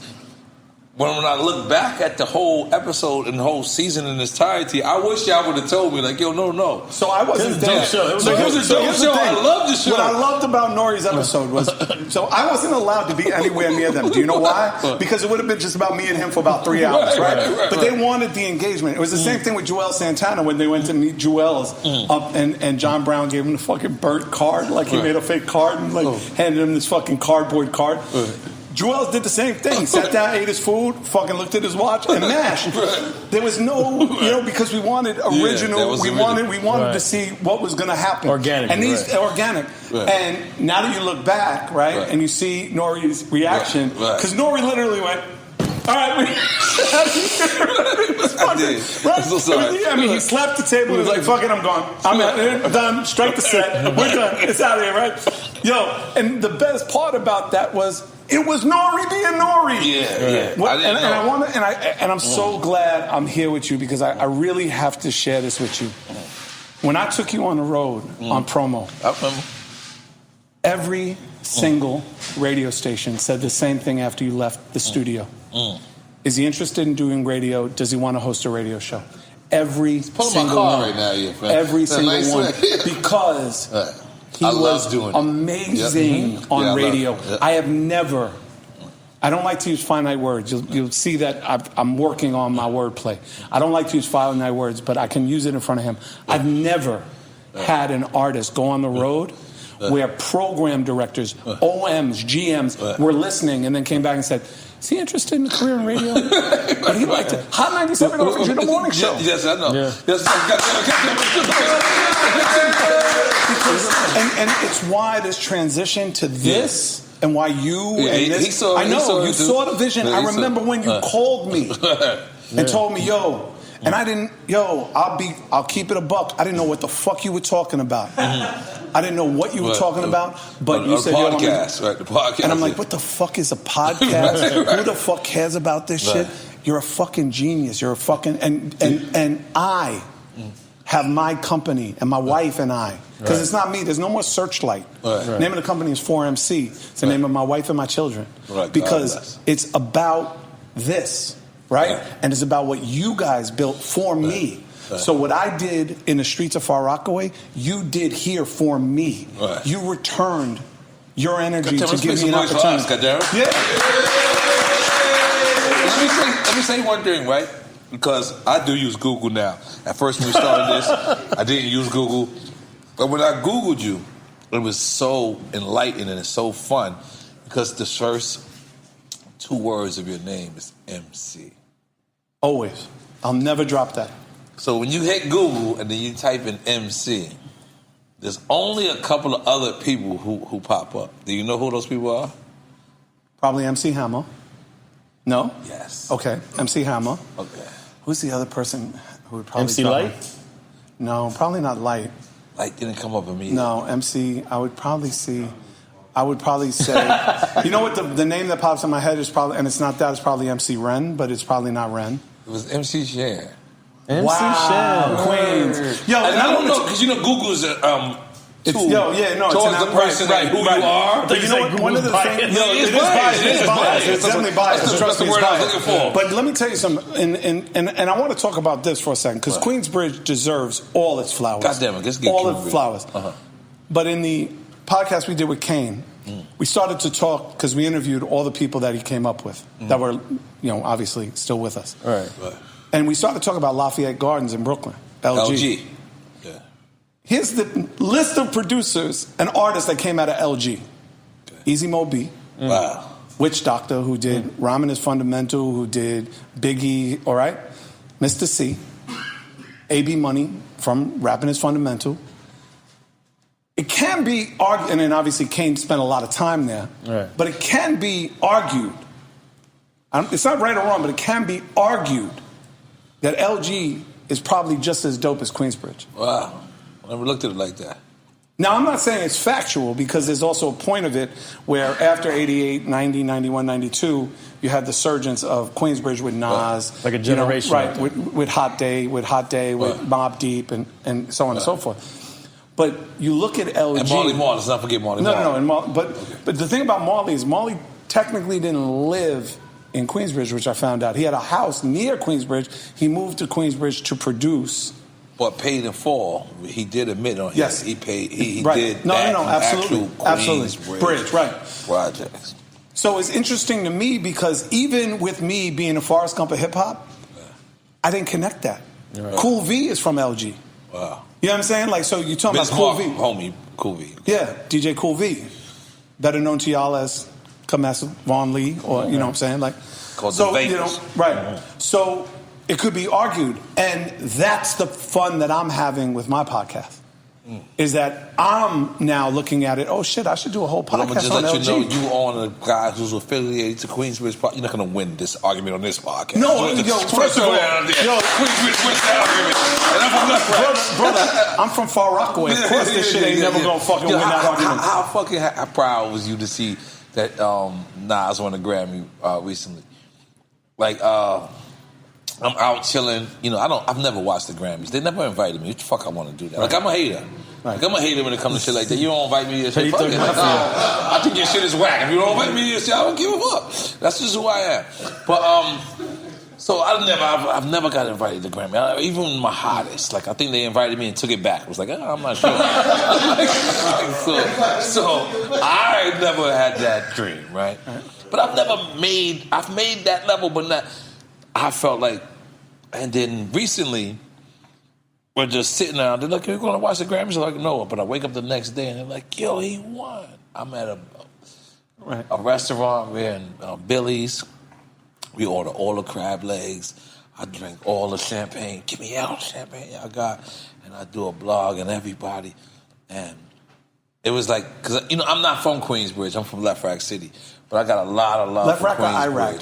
Well, yeah, the same thing. But I got a lot of love, and I just wanted to show them that love. I didn't want to interpret and say we're bringing this Grammy back to Left Rack in Queensbridge because that's not what Nas is Queensbridge. All day. So I did it. I bigged up Zoe's place. I bigged up my boy Left's place. And I mean, I could see all of them reposted and just being happy and rejoicing, and it just made me feel so proud. Because that's what we is. Like in Queens, like sometimes we're so territorial that we'll be like, I'm from Left Rack, but I'm just from Section 1. I'm from Queensbridge, but I'm just from Vernon Boulevard. Mm-hmm. I'm from Far Rock, but I'm just from Redfern. Yeah, you know what I'm saying? I'm from 40 Project. I'm from South Jamaica, but I'm just from Baisley. Right. And I feel like this was this moment where just all of us Queens rejoiced. Yeah, so how good did you feel from being in the beginning? The trifecta for me, it's threefold for me coming here. One is to be here with you. Two is understanding that Nas not only won a Grammy, but got into the Library of Congress. Right, yep. Double entendre, bangada. But three is making the left on this block and seeing MF Doom on the corner. Mm-hmm. Wow. Because, I know Zev Love X since he was 14 years old. KMD, MF Doom. Yeah. When I Googled MF Doom, right up there. Boom. Yeah, well, I mean, I don't know MF Doom. I know Zev Love X. Wow. I know Daniel Dumoulin. I know Sub Rock, may he rest in peace. I know the family. You know what I mean? Like, those were my people. Those are just not... It's not just some artist. You God know, like bless when me I for changing the subject. Yeah, I'm staying on the subject. Yeah. But when MF Doom, they pronounced him dead, and it was on Halloween. Like, wasn't like a lot of people in hip hop at first was like, is this a like? Because listen, I remember one time people were saying MF Doom was in 6 places at one time, as if there was other people that was doing other that. people were performing wearing the mask. Speak on? Yeah. I mean, again, I don't know Doom. Right. I know Zev Love X. Wow. Because, you know, when I was putting out my little independent records before Third Base, I was hanging out in Long Beach, Long Island, which was, you know, hop, skip, and a jump from Far Rockaway. Right. I met my homeboy Ahmed. I met Otis. And then I met Doom and Heem. And I told them, I said, yo, when I get on, you get on. Period. Right. In a conversation. He always wanted to wear the mask? No. This is way later when he put on the mask after his brother died. Yeah. Okay. After his brother died, it was one of those moments We're where I gonna don't finish think... this Grammy. Make sure we go back to the Grammy and Nas and all that. But the way you talk jumped in, about, but I'm gonna come back to the Grammys and I'll explain why. So you know, so seeing Doom at the funeral and him mashing out, and then this year Nas winning the Grammy. Watching the Grammys for the first time, seeing Doom on the screen. But then the credits rolled, and executive producer Fatima Robinson, and Fatima and I used to dance together with Stretch and Shake as the IOU dancers in the LQ. Wow. So and my man Jeff Robinson wins for her, and that's my dude. Like that's my I go back to when Alicia performed for my non-for-profit Rock and Wrap It Up at the World Trade Tower a year before it went down. You know what I mean? So I'm seeing all this, and I'm crying my eyes out. Happy, sad, you know, a million emotions going through me because it's that moment. It's Nas, it's Doom, it's Fatima, it's Jeff, it's all of our people finally being where they're supposed to be, getting what they're supposed to get. You know, like, I don't know, you know, if they were going to show Doom. Right. And they did. You know, when Doom died, but when they made the announcement New Year's Eve, the one thing that amazed me was not only the amount of rappers that showed love, but it was... You knew he died prior to them announcing that? No. Okay, all right. The family kept it secret. They kept it secret. Okay. And I think they did the right thing. Yeah. Because they put his affairs in order. Doom knew... The one thing I know is that Doom knew he was going to die 6 months before. Like, they knew he was going to die. So they put his affairs in order. And to see, like... Tom York from Radiohead, give him his flowers. Beth Gibbons from Portishead, give him his flowers. Johnny Marr from The Smiths, give him his flowers. Darius Rucker from Hootie and the Blowfish, give him his flowers. Like, yo, it was fucking crazy. Along with all the other MCs. And murals around the world being made. Murals around the world. I got pictures from France, London, trains. The fucking government of France, Japan, that doesn't allow murals to run on trains. Let the Doom murals run. Amsterdam. You know what I'm saying? Like, the impact that he made, man, was fucking crazy. And you don't expect that. And, you know, talking about amends and talking about being in recovery, because that's one of the things that we're also doing in our podcast company, is me and my homegirl Kyle Eustace from Hip Hop DX. We have a podcast called Breaking Anonymity, which is about the road to redemption and recovery. Right? Because I think there's a stigma. People think like, oh, you can't have fun. You can't be around people smoking weed when you're an addict. You can't be around this. No, it's about breaking that down and understanding like you can go to a program and get help because there's people that can help you.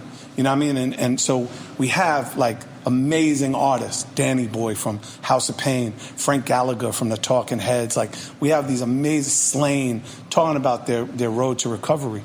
And one of the things that I talked about in my amends is there's called direct amends and indirect amends, right? There's a homeboy of mine here I got to make amends with before I leave, right? So there's direct amends, but then there's indirect. And I always thought, man, I can make amends with Subrock. I can make amends with Doom. So now I got to make indirect amends. So the things that I take responsibility for the distance in our relationship, now I got to fix with the next man or the next woman, somebody else, right? Because that's my responsibility. Right. That's my responsibility before they put me in the dirt. So the Grammys, and the beautiful part about the Grammys, you know, again, and going back to it, is that it seemed to me for the first time in hip-hop history that the album of the year was balanced. Alchemist and Freddie Gibbs, like, that fucking album is crazy. Alchemist is a monster. He deserved that. Oh, yeah. Like, and you talk about, you know, Griselda, like you talk about Benny, you talk about West Side Gun, you talk about Bodie James, like, motherfuckers are monsters. They're getting fucking Grammy nominations. Like, yo, their movement is crazy. It's balanced. You know, we got this balance. We got this, finally, we got a little bit of equilibrium. You know, it makes me want to vote. I'm a voter. I don't vote. I'm like N.O.R.E. I'm fuck you. You ain't gonna do shit for me. Grammy voter for anybody. You know what I'm saying? Grammy voter, yeah. You know, but they're like, this is another election right now. But you know, but that's, you know, it's what it is, and I feel like there's balance finally because there's people like us who are in this range who have the experience who now can say to the Grammys and N.O.R.E. like, whoa, hold up. Blank, don't. Let's look at this. And how we look at it is we vote on it. Right. No, that's beautiful. That's beautiful. Wait, you still didn't finish telling us about MC Hammer's hit on you. Okay. Yeah, that's for the book. I'm not going to talk about that. I'm going to talk about that. No, and so safe to say the hit didn't work. No, it definitely didn't work. But it goes back also to amends. Like, you know, so I didn't even say the line. But yeah, I mean, I'm going to eventually have to make amends with the man, right? Yeah. Even though he put a hit out on me, right? Like, I have to make amends. And where I come from, and I'm not being braggadocious when I say this, because even though I grew up in a very traditional Jewish household, I didn't grow up in that household. I grew up in Redfern Project. Right. I grew up in Hamel. I grew up on the street. Like, where we come from, somebody puts a hit out on you, you wipe out their family. Right. You don't wipe out the dude. You wipe out his mom, his sister, his brother, his cousin, his uncle. You leave no bloodline, you know, because the other dudes that I grew up with on the other side of the street in Inwood and in Rosedale, Colombo crime family, Gambino crime family, like, and that's how they moved, right? Mm-hmm. But that's not who I am today. And I felt that way for a long time. It ate me a long time. Like, I got to see this dude. Eventually, I'm going to see this dude. I was in a room with him recently on Clubhouse, and somebody said to me, yo, this is the perfect time. And I'm like, no, it's not. Who? I'm sorry? With Hammer. With Hammer. Yeah. Okay. But I was like, it's not the right time. Like, this is not the right time. The time to do it is when we can sit down, he and I can tell him what my responsibility is, what my role is, right? Even though I didn't say the line, even though the other dude in my group never ever talked about it, he just kind of kept it moving, right? So I'm the one, because, you know, I'm the guy that in hip-hop people see as the front man, even though it was a group. It was all three of us. Right. You know what I mean? So that's my responsibility. So I'll make that amend when I'm ready. Because the part of it that seventh and eighth step is when you're willing. I'm almost there. I'm not completely willing to forget that, because it was fucking crazy. It was serious. It was real serious. Right. You know, it wasn't any fucking game. It was fucking serious. But I know that that's my responsibility. You know, when we talked about it on the Breaking Anonymity podcast, we talked about, like, the responsibility. Love his plugs. But it's also what it is, because that's what we talked about. It's not a plug just for the sake of doing it. No. You know what I mean? That's real. So now, as we talk about, because, you know, this is, you know, Drink Champs, we love cocaine stories here, right? We just love it, right? He's like, when you did cocaine. You know, now you're sober, but when you did cocaine. I walked in Leo Cohen's office one day. Leo's one of my favorite executives. I don't know if Leo did anybody else wrong, but he did something. Yeah, he got the gas. No. We just called him Elroy Cohen. I mean, we were just fucking with him. Listen, I love Leo. But let me ask my question. Please. So I walk in Leo Cohen's office one day, and he's sitting there, and he has it's a picture on his wall. He has on his nose? On his nose, like a tissue. The picture or him? The picture has a tissue in his nose. So I'm looking, and I'm like, that was a great night. I'm like, yo, is this the time you on the road with Run DMC? And like, he's like, No. I was sniffing cocaine so much my shit just lost. And I was like, oh my God, I love this story. Right. Man. No, so I was not a cocaine dude. Okay. My DOC, which is slang term for drug of choice in the room, is what you're smoking right there. But you can't be in recovery for bud. I'll be honest. You ever seen half You can be recovered for anything. So here's the thing. It wasn't the fact that I smoked it. It was how I behaved after I smoked it. And it was the fact that what I did as a man... It was definitely smoking dust. I'm just throwing it out there. You're mixing it with dust. That's a whole different high. That was a dirty in a different time. It was one time. Yeah, it was gone. Be honest. No, and the thing was, he blamed it on the bud. Fuck you. I didn't blame shit on the bud, and I damn sure didn't blame it on the fucking dust. I was happy as fuck. I fucking served some dude so bad he tried to kill me with a fucking 25 at a park jam. Oh man. Okay. So hold up. Continue. So it wasn't that. It was a combination of a lot of things that made me realize that my addiction. Never once? Come on. You never. Yeah, no, I did it once. Let's talk about that once. You don't want to. It's a fucking terrible story. He wants you to say you sniff coke up it's not terrible. No, because it's boring. It's gonna make the editing flaw. I fucking snorted a line. It tasted terrible in the back of my throat. I was done. That's it. Wow. I didn't think that. Yeah, no, that was the end of the story. That's it.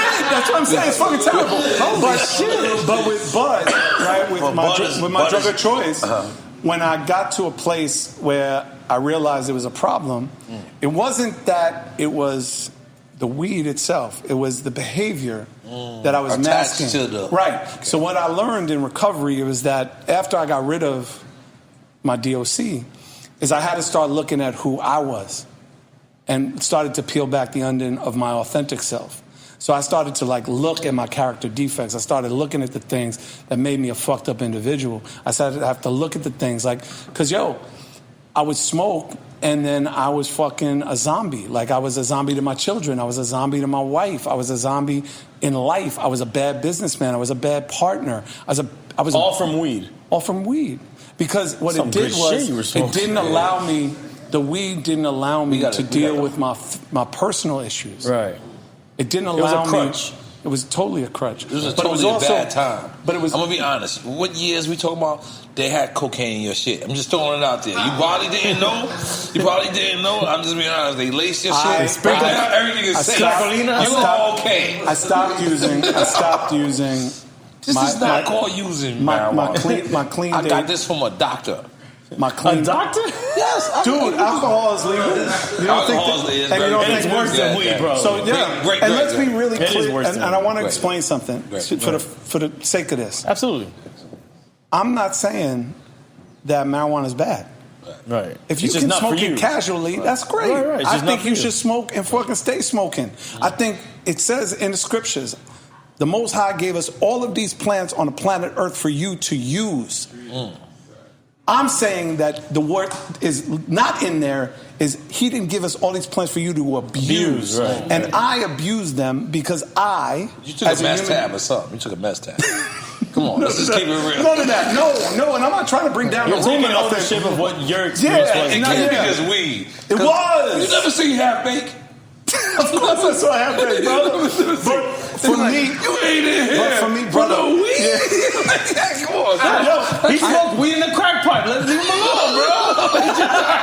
I cannot let Serch get away with this. But you know what? In those times, they was lacing y'all shit. In those times? In those times, they was lacing I'm not y'all talking. You're going back to 85. I'm talking about I was smoking in 2010. I'm talking about I was smoking in 2011. Yo, dude, I had that good. Everywhere I went, I had good. You were talking about I think you said something about somebody who never bought weed. I never bought weed in my life. I never bought weed. I never bought weed in my life. I had homeboys bring me weed all the time. But what I was dealing with in my personal life, my professional life, I had to get high because I couldn't deal with the pain that I was dealing with. I didn't want to look at it. I didn't want to examine it. I didn't want to fuck with it, right? So when I got into the program, I started to break shit down. And the first 4 years, like I was still a piece of shit. N.A.? N.A., yeah. Okay. The first 4 years, I was Scott still... Storch and Steve LaBelle has a program where they got the same shit to get you off of cocaine. What the shit fuck? like that. But put you on marijuana. Yeah, put you on It's THC. called N.A., not weed. No, that's serious. I'm not lying. Fellas, you're He's just saying missing the point. For him. Yes. What it is No, for I'm him. telling you were laced, man. I'm not going to get hooked on Tylenol, still go to NA, and that's his issue. No way he was not doing no crazy shit on marijuana. I wanted to hear the crazy shit you did on marijuana. It's not about the crazy shit I did on marijuana. You're not hearing what I'm saying. I'm definitely not. I'm so sorry. It's okay. Marijuana doesn't let him hear shit. No, and that's okay because look, I'm not, and I think the thing is what you're hearing is I'm not telling you that marijuana is bad. Marijuana is great. Because what I'm picturing is Robert Downey Jr. And this is, I've never seen. That's a terrible reference, man. What? That's not a terrible reference. It's actually Robert Downey Jr. did some fucked up shit on cocaine. He did a lot of fucked up shit. Cocaine. Serch, I've never heard Serch doing fucked up shit. I just never heard of it. I've never heard of it, bro. I've researched you. Tell our guests You're not in the bad people section. No, but it's not because it wasn't about what I did in the streets. Mm. It's what it did to me. And I was faced with a choice. And when I first looked at it, I thought like you. Like I'm like, oh, motherfuckers are crazy. You know, this is all bullshit. I remember the first time I ever went to a meeting. The first meeting I ever went to, there was a dude sitting across from me. Looked like a fucking racist. I'm from Queens. He's a fucking big white dude. He's in a cut. Got a big ass beard named Rich, Big Rich. Definitely a truck driver. Dude, and the first thing I'm in my fucking in this meeting saying is like, yo, this dude's gonna open up his mouth and I'm gonna punch him in his fucking mouth. I got my little jig on me. I'm just waiting. But he's the nicest guy in the world. Here to help you. Worst. Oh shit. Worse. He opened up his mouth and he told my story. He shared his experience, strength, and hope, and it was my fucking story. And a dude and a human being that I would have no connection with in the street. He don't listen to what I listen to. He don't move how I move. He don't like what I like. But his experience was my experience. And it broke me. I fucking cried like a baby for 45 minutes in that meeting. I couldn't even speak. Wow. And I realized, yo, I got a fucking problem. But the problem ain't that. Right. I'm the problem. But it took me 4 years of not doing that to get to the point where, okay, I got to fucking look at myself real quick. I got to look at myself. And I got to really, really look at what, like, my wife sees, my children see. You know how hard it is to make amends to your kids? To sit in front of them and say, this is why I was a fucking horrible father? And have your children tell you, yeah, you were a fucked up person? And it's not about forgiveness. And that's the other thing people don't realize. It's not about you saying, I forgive you. I've made amends to people that people said, okay, you're still a piece of shit, fuck you. And I said, thank you. Thank you for hearing me. Thank you for understanding. Thank you for allowing me to tell you my role. And that's it. And I keep it moving. So it's not about that. It's not about that. It's not about that. Eastbound and Down when the dude came to him and he said, you know, I want to apologize to you for fucking your sister. Oh my God! Oh man! Right, Sean McBride. The real shit. No, but you know what? And he goes, what? Fucking my sister? He's like, yeah. No. Oh shit, maybe I fucked your wife too. Like, and the guy didn't forgive him. Trust me, my amends were not. It was not that serious. Forgive him? I mean, would the guy would you forgive him? I mean, I'm not reporting on you. Would you say, would you forgive him a candle if he's dead? For me, and again, for me, it was really a very simple process. Right? As a cannabis agricultural advocate, I'm gonna take a piss while you cannabis. Wait a minute. Let me finish this. Go. I figure. Yes, sir. You need to get back into cannabis. No, not gonna happen. Get back into it. You need to get back into cannabis it's not gonna happen. some way. Never. No, it's very safe. No, I'll tell you the only way I'll get back into cannabis is me and my partners own a spot. Exactly. You don't see. That's what I'm saying. Scott but you don't ever get high on your own supply, I said it earlier. But you don't get high on your own supply, brother. You don't. You can't. You could CBD. You had never had a CBD massage. No, because again, it's all about understanding that one is too many and 1,000 is never enough. Okay, CBD doesn't get you high. But I've had a CBD massage. the argument, and I've had this argument. It don't get you high, but it gets you numb. The argument is it's like, I'll give you a perfect example. Moscato. I've heard this argument all the time. Moscato is only like less than 1% alcohol. It's a sparkling drink, right? You still get drunk on Moscato. Right. So is that, for an alcoholic, a gateway to this, to that, right? So for me, I can't talk for anybody else. For me, I don't fuck with none of it. Because for me, I'm happy with where I am today. I fucking feel so fucking good. Yeah, make some noise. Fucking feel good about where I'm today. And the only thing I don't feel good about is I'm a fat fuck, so I got to lose this weight. But that's also a part of my process, right? Because now I've, do I like donuts? Yeah, but I got to get rid of them. I got to get. Why are you seeing donuts over there? No, I'm not. Well, FN's over there, so there might be a donut. There might be a donut or two. But no, but people, fuck me up right now. Like, where's the donut? Let me ready for the munchies. Get ready for munchies. No, but you know what? But people, I think, make this invalid, inaccurate assumption. Right. Dude, I'm around all of y'all all smoking. I'm not triggered. You know why? Because it ain't for me. Right. It's like when dudes go to a bar and they don't drink. Why? It ain't for them. Right. Dude, I agree with you. And I want to be really clear. Baccarat crystal clear on this. All right? Heard that. I'm glad you can smoke and feel good about it. I'm glad everybody in here that smokes and puffs trees feel good about it. It don't work for me. That's right. That's it. That's it. That's it.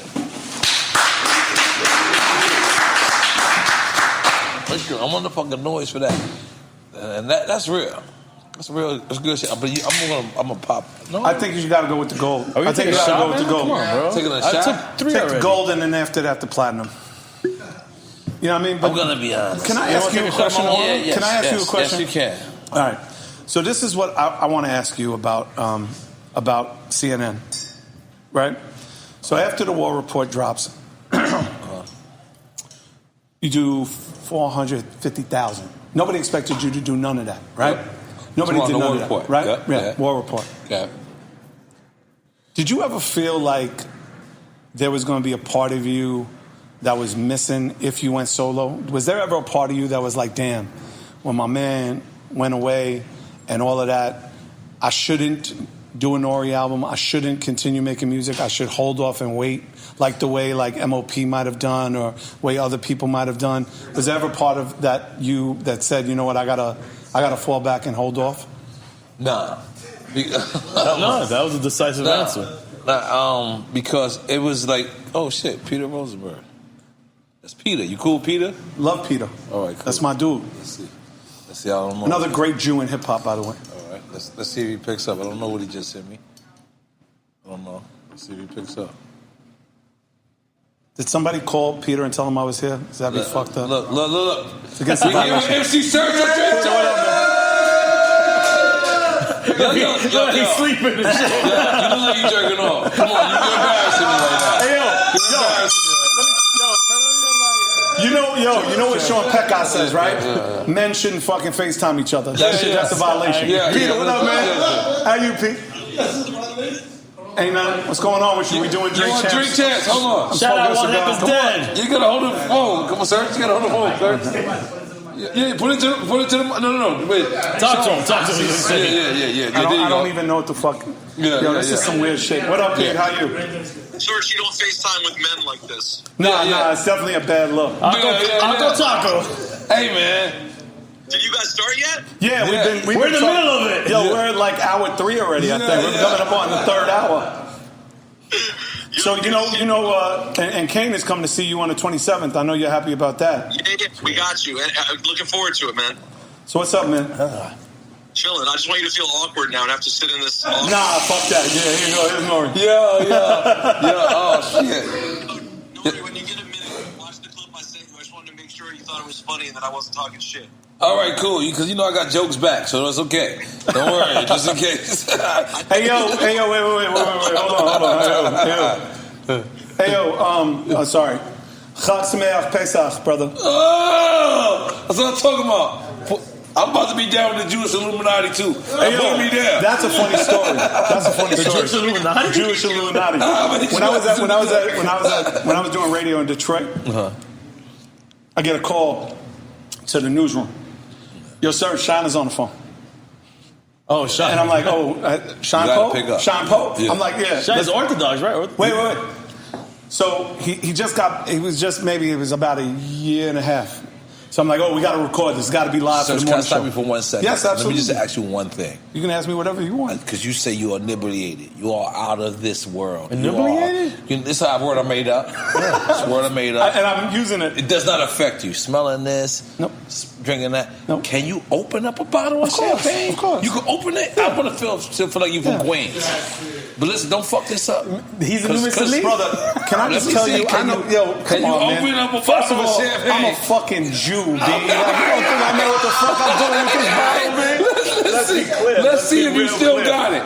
Still got it. When the last time you opened a that's a $500 bottle of champagne. That's $300. It's $500. I was gonna say. But let's see, and this is hip hop on too. Hip hop on. We just told it. But let's see if you can do it. But I see the tab. Hold on. Okay, I gotta get the tab. When the last time you opened a bottle of champagne? Oh boy. Is it 88? Probably my kids' bar mitzvah. Oh, okay. So 2014. Okay. 2014. Okay. 2014. Okay. You still think you got the skills? Oh yeah. Okay. Oh yeah. We're gonna test you out right now. Because as you know, the skills are that when you open up a bottle of champagne, all right. The key is it's the Jewish secret. No, no. Just the champagne secret. It's a champagne. Unless you want to give me a saber and I can do a saber style. No, I don't know. You're gonna cut the joint? No. If you have a saber, I can do it that way. No. So the key is right. You want to hold it to the thumb. Okay. Right. Because you don't know if the air is coming this way. Right. So let's get that off. That's what she said. That's what she said. Right. Okay. Let's do it. A little tight. That's what she said. Okay, now, trick is you want to twist and let the air out. I'm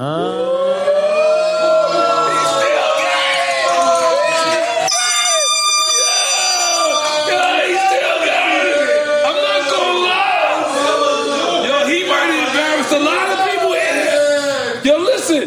Hold on. Did you hear the air? It wasn't even what he popped. It was the ear. That's perfect ear. That is Queens,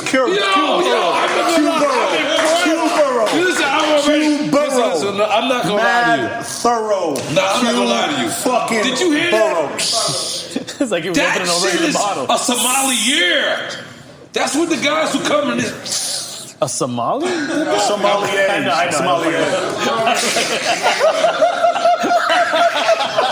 Motherfuckers doing that, bitch. I didn't mean the guys in Somalia. I mean, holy, that was hard. That was hard. No, Serch, let me just say something, man. You're a legend. When we started the show like this is what our purpose was. We figured that these new guys, they have their other platforms. You make these new records, and it's great. And we want to support them, too. I don't want to feel like that Drink Champs don't support the new generation. We do support the new generation. It's our focus is on the generation that came before us, the generation that laid it down prior to us, and we want to continue to do that. When we have artists like you, it's such an honor and such a pleasure and such a moment for us. For like the shit you were saying just now, I was just falling back into fan mode, and I'm sitting back, I'm like, because some of this shit I knew, and then some of it I Googled, and then some of it I was like, I just want to figure it out right now. And it's such a beautiful moment for me. I know it's such a beautiful moment for him. And we want to thank you in your face. We want to, tell you how much we appreciate for what you're doing, because there's a lot of people who had your positions, had your moments, had your time. I could have said, you know what, I did it. I did my part. Let me get out of here. Let me take my money and let me get the fuck away. Fuck out of Dodge. Let me get out of here. But you it's can't. one of the things, and I will say this, one of the things, I feel the same way. This is a fanboy moment for me too, because I'm such a fan of yours. Not only because I love being on the road with you, and I love being a small part of a great record, getting on the radio, and doing that. But what you guys have built is what I strive for. You know, even with my Serch Says podcast, even with my individual podcast, like I study what you do in your interviews, so that when I do my interviews, I know I'm ready for it. Like, I'm trying to be the Howard Stern of hip hop. Like, I want to fucking hit people over the head with shit where they go, oh shit. Like when I hit Chris Rock over the head with knowing that he was on the spectrum of Asperger's. He didn't even, you know what I mean? Like, you know what I mean? Like, you know, or talking to like Kamal Bell about growing up in Oakland and knowing shit about him that, you know, talking to fucking Roger Clemens about the blood blister in '86 and how it was bullshit and that, you know what I'm saying? Like, so, like, I like to get it, but that is you returning what I gave to y'all. You know what I mean? And that's why I'm here. That's why I sat down. That's why I wanted to be a part of this. Nah, but you so much of a legend, man. Like, when you look at, you know...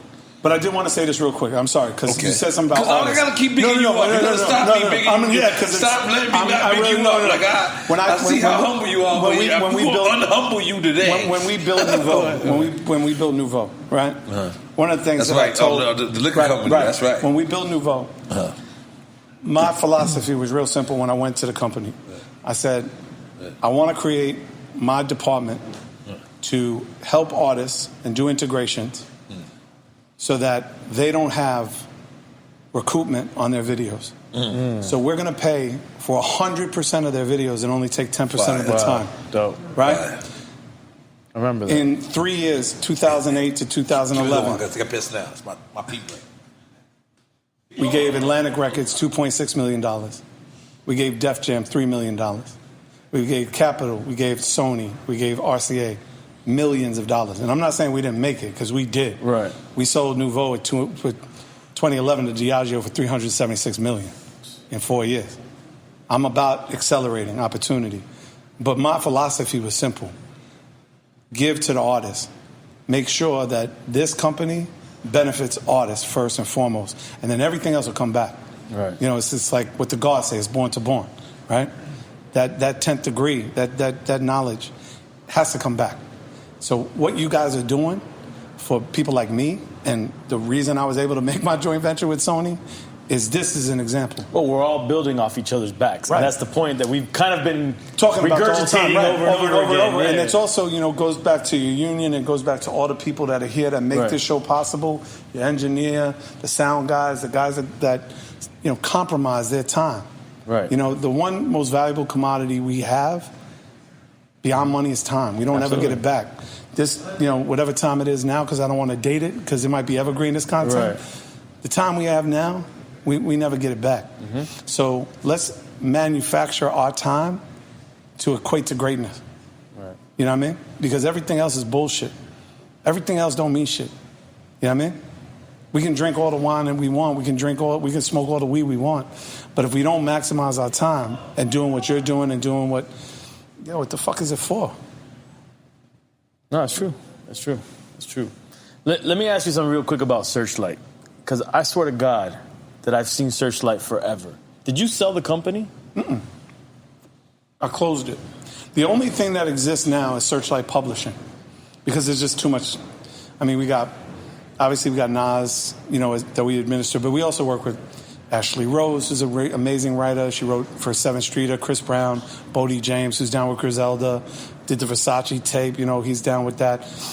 Kevo the Great, who wrote for like a gang of artists in Atlanta. Right. My man Big Said, who's down here working with N.O.R.E. and working with City Girls and all that shit. So the only thing that exists is Searchlight Publishing. Everything else I closed. And when I had my own personal awakening, I said to my wife, I said, you know, it can't be about me anymore. I got amazing kids. You're amazing. And if I would have spent 1/10 of my time listening to my wife, I would have been 100 times more successful. So I said to my wife, take everything. My wife owns the royalties, owns the publishing, owns everything.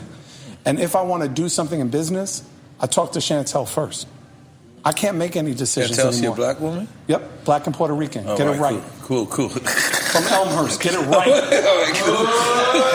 She's you, but a woman.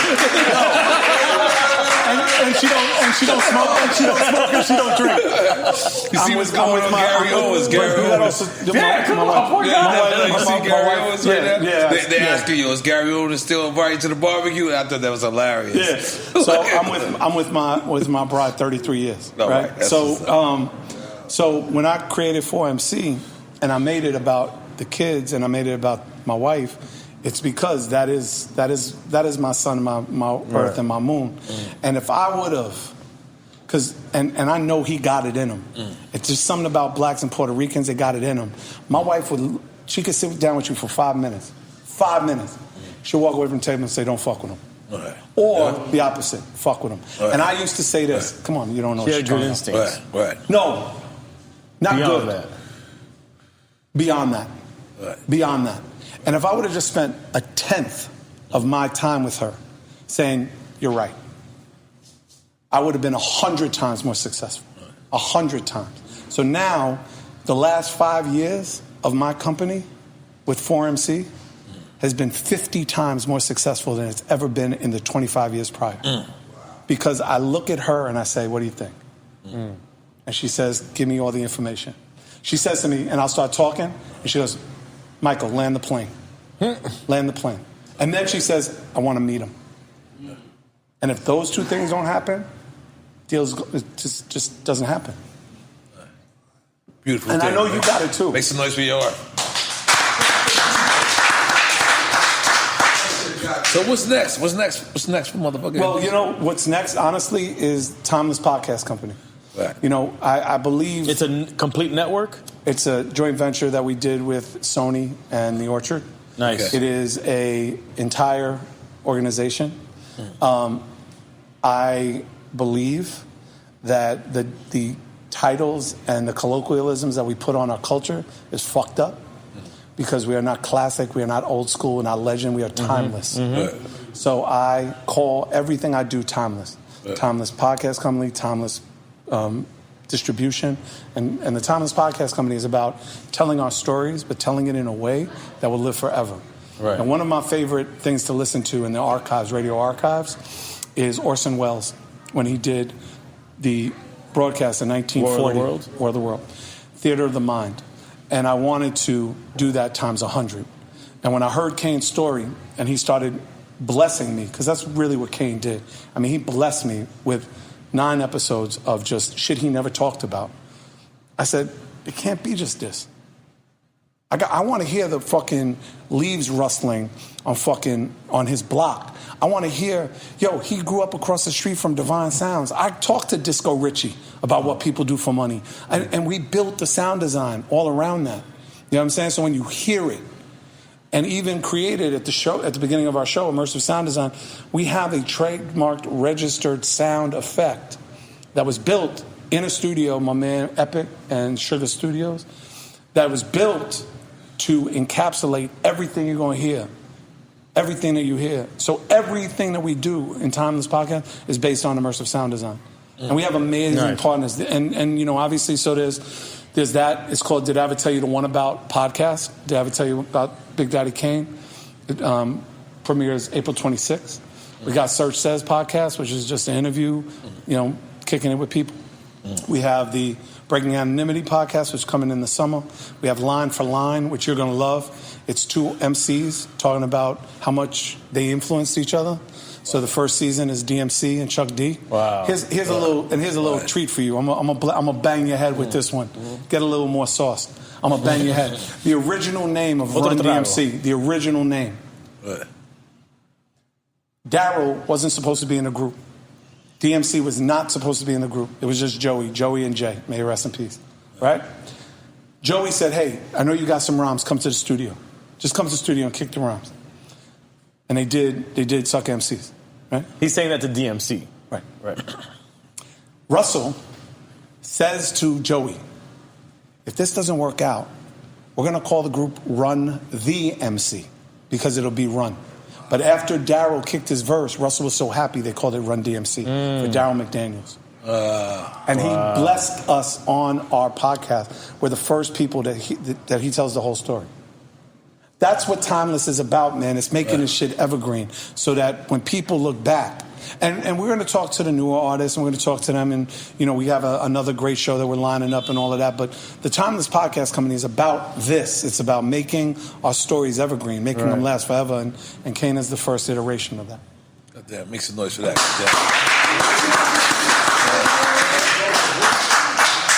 I ain't going to lie. Serch, you was my man. You actually one of the people that sit down and you tell your story, and I can co-sign it all the way through. You are absolutely right. I met you through Akinelli. I had my N.O.R.E record, had my couple of records, and you brought me on tour. We went on tour. We had a beautiful time, and I want to thank you to your face as a man, because there's a lot of things that you did in hip-hop that you didn't have to do. And you did it, and just in case you ever not felt like you got your flowers or you get your flowers. We invented the actual statement of giving the flowers.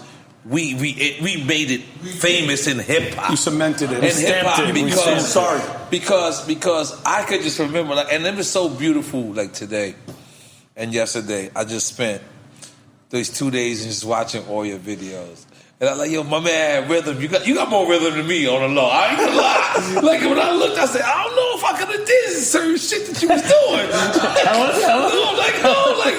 He was really dancing. Like, and back then you had to dance. Yo, let me tell you something. Can't just be an MC. You had to be a dancer, too. Crazy shit was my first tour that we ever went on was with Too Short. Right? Because, you know, we had the West Coast and East Coast locked up, but we had to do the Midwest. Right. So Russell's telling me, there's this dude Too Short. And I'm like, Born to Mac, I know about Short Dog. So we go, and our first show is, I don't know, somewhere blank, middle of the country. Somewhere. Right. We get on stage, and typical New Yorker, everybody knows me. Everybody knows Third Base, right? You're thinking this. Of course, because I'm from New York. Fuck everybody else. Right? Yo, that's a facto, B. I don't give a fuck. That's a facto. There was New York, and then the rest of the world was a black fucking... Facto. So we're in the middle of nowhere, right? It's just mountains, and we're doing this show.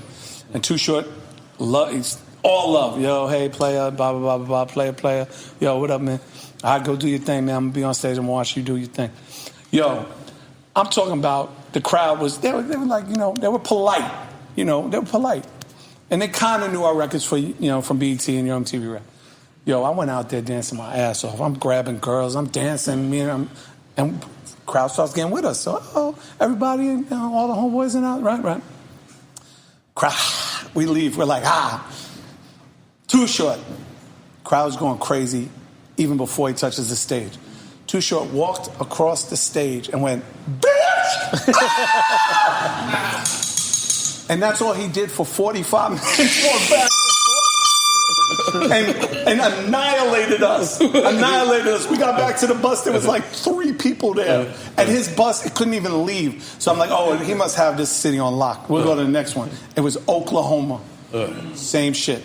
I'm dancing. I'm doing the worm. I'm trying to get I'm like, snake. I'm trying to fucking, I put out all the stuff, hop through my leg, Kid and Play style. Like, I'm fucking amped, right?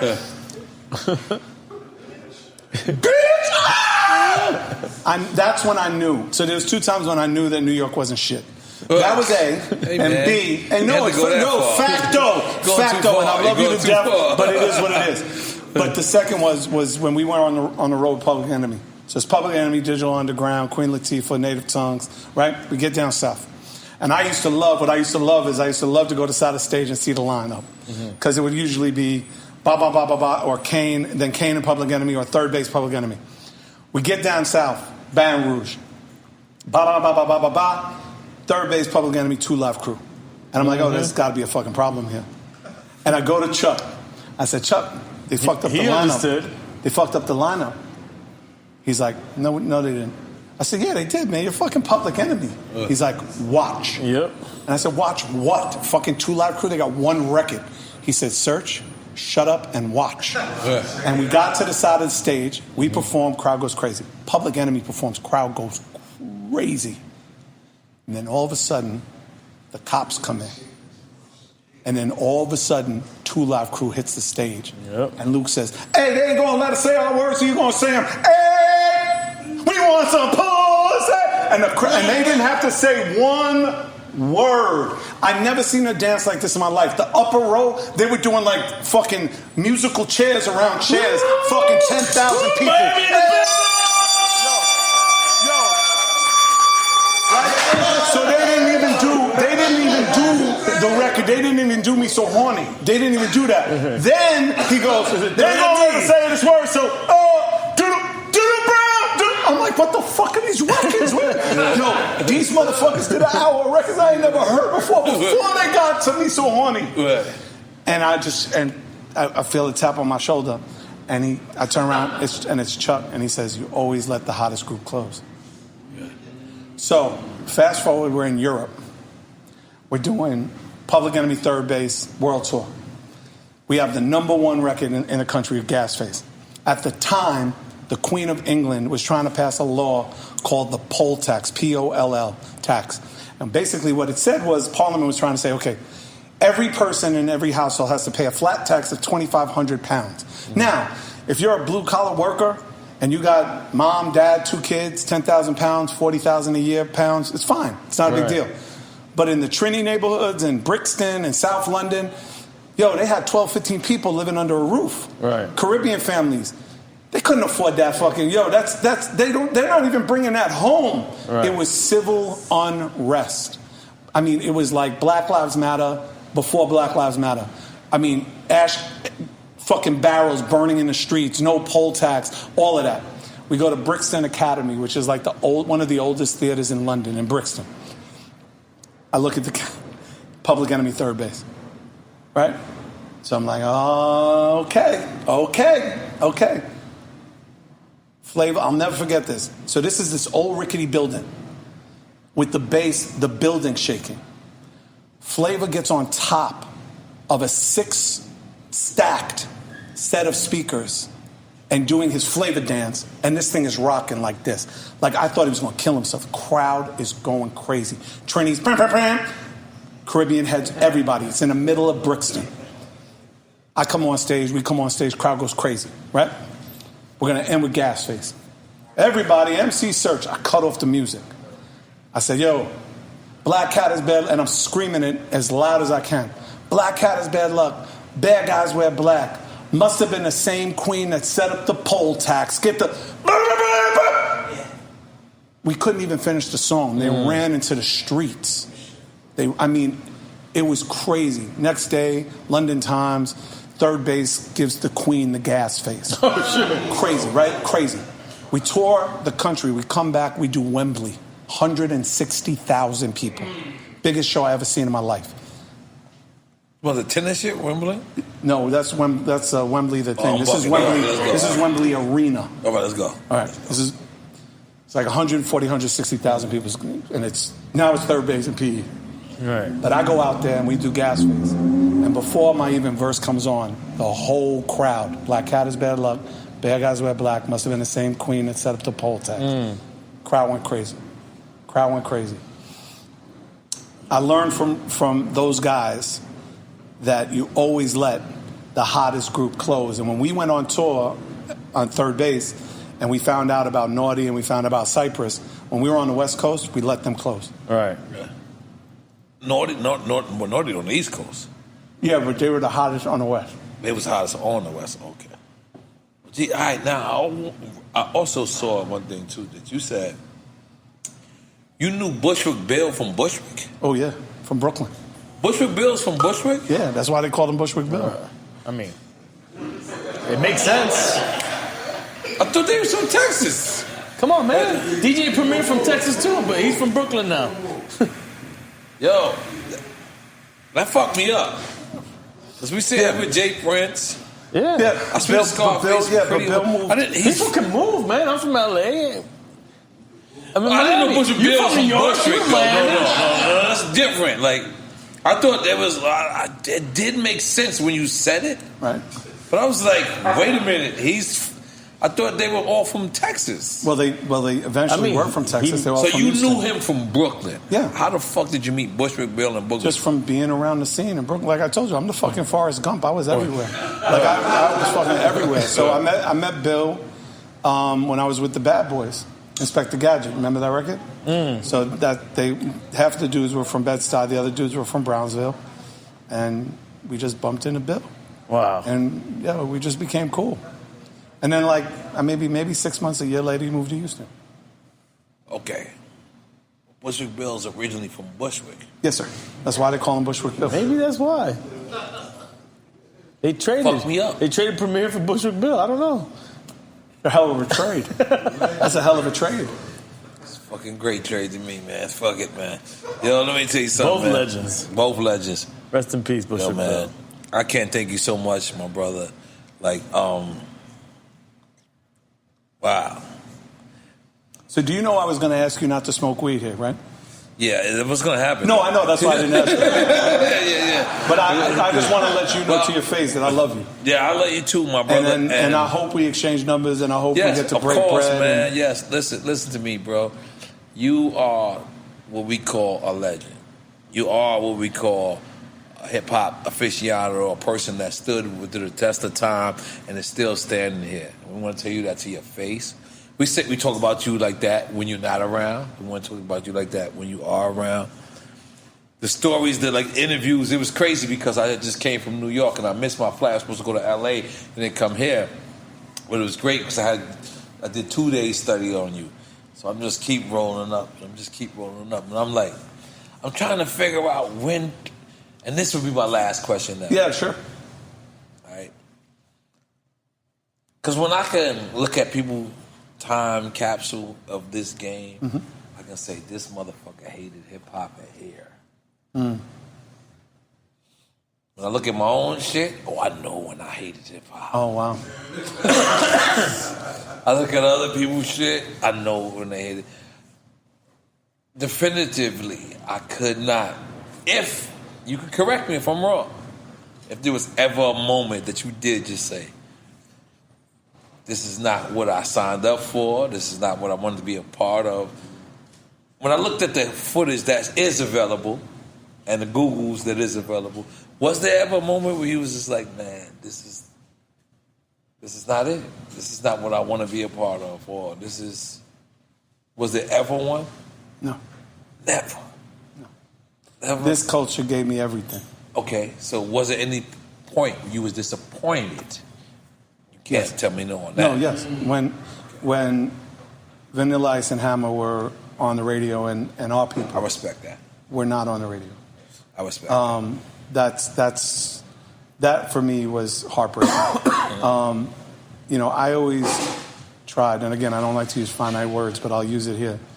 I always tried my best to figure out how I can contribute the best way I could. Even in building nonfiction and being a part of that and having a plan and going to Geffen and just saying, hey, these guys are going to be the Ramones of hip-hop. Like, I just knew it. Like, I just knew that they didn't need radio to be millionaires and sell millions of records. It's just building a studio with Necro and Ill Bill in the middle of Brooklyn and making music. There's never been a time. I owe hip-hop everything. If it wasn't for this culture accepting me and allowing me to do what I do, your girl would be telling me to go get a size 7 shoe at N.O.R.E. Everything that I've done in my career has been around the philosophy that I was taught in the culture: peace, unity, love, and having fun. And the tenets of this culture. Because I come from a place where there was no term as hip hop. I heard Graham Mix at DST say this, the term hip hop was a derogatory term. We didn't want it to be called that.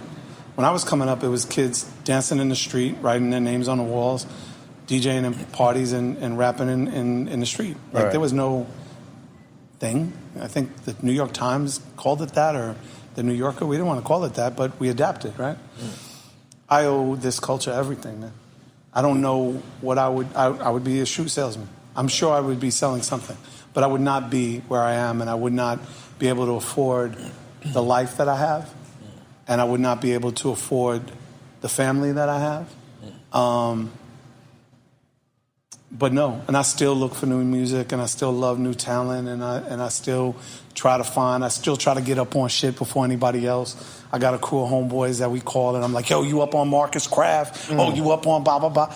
You know, I'm still that dude. I'm still that, 17-year-old kid that instead of going to rock and soul, instead of going to N.O.R.E Music World, instead of going to wherever the record spot was in every place in this country, I'm on the internet trying to find who's next. Like when I heard J. Cole's Warm Up, when I heard Lights Please, I said to my homeboy, I said, yo, this kid's about to be the greatest, one of the greatest. Lights Please, if you haven't heard that record, I don't know if you have or not, I would strongly suggest you spend some time with that record. But now, what's your favorite moment of hip-hop without you? Without you participating in hip-hop? Oh, I mean, there's so many, bro. The one that comes up, one of my favorites is KRS at the Latin Quarter about to perform, the South Bronx. And while he's on stage, Melly Mel comes up. Holy shit, bro. Go ahead. Oh, so just so we're clear, I was the first person with Scholar Rock, may he rest in peace. I was there when the first time that record ever got played in a club. So I'm watching KRS and Scott get on stage, and Melly Mel comes behind him and wants to battle him. Wow. And Mel pulls out 100. And from the stage, it looked like it was a pretty crumpled 100.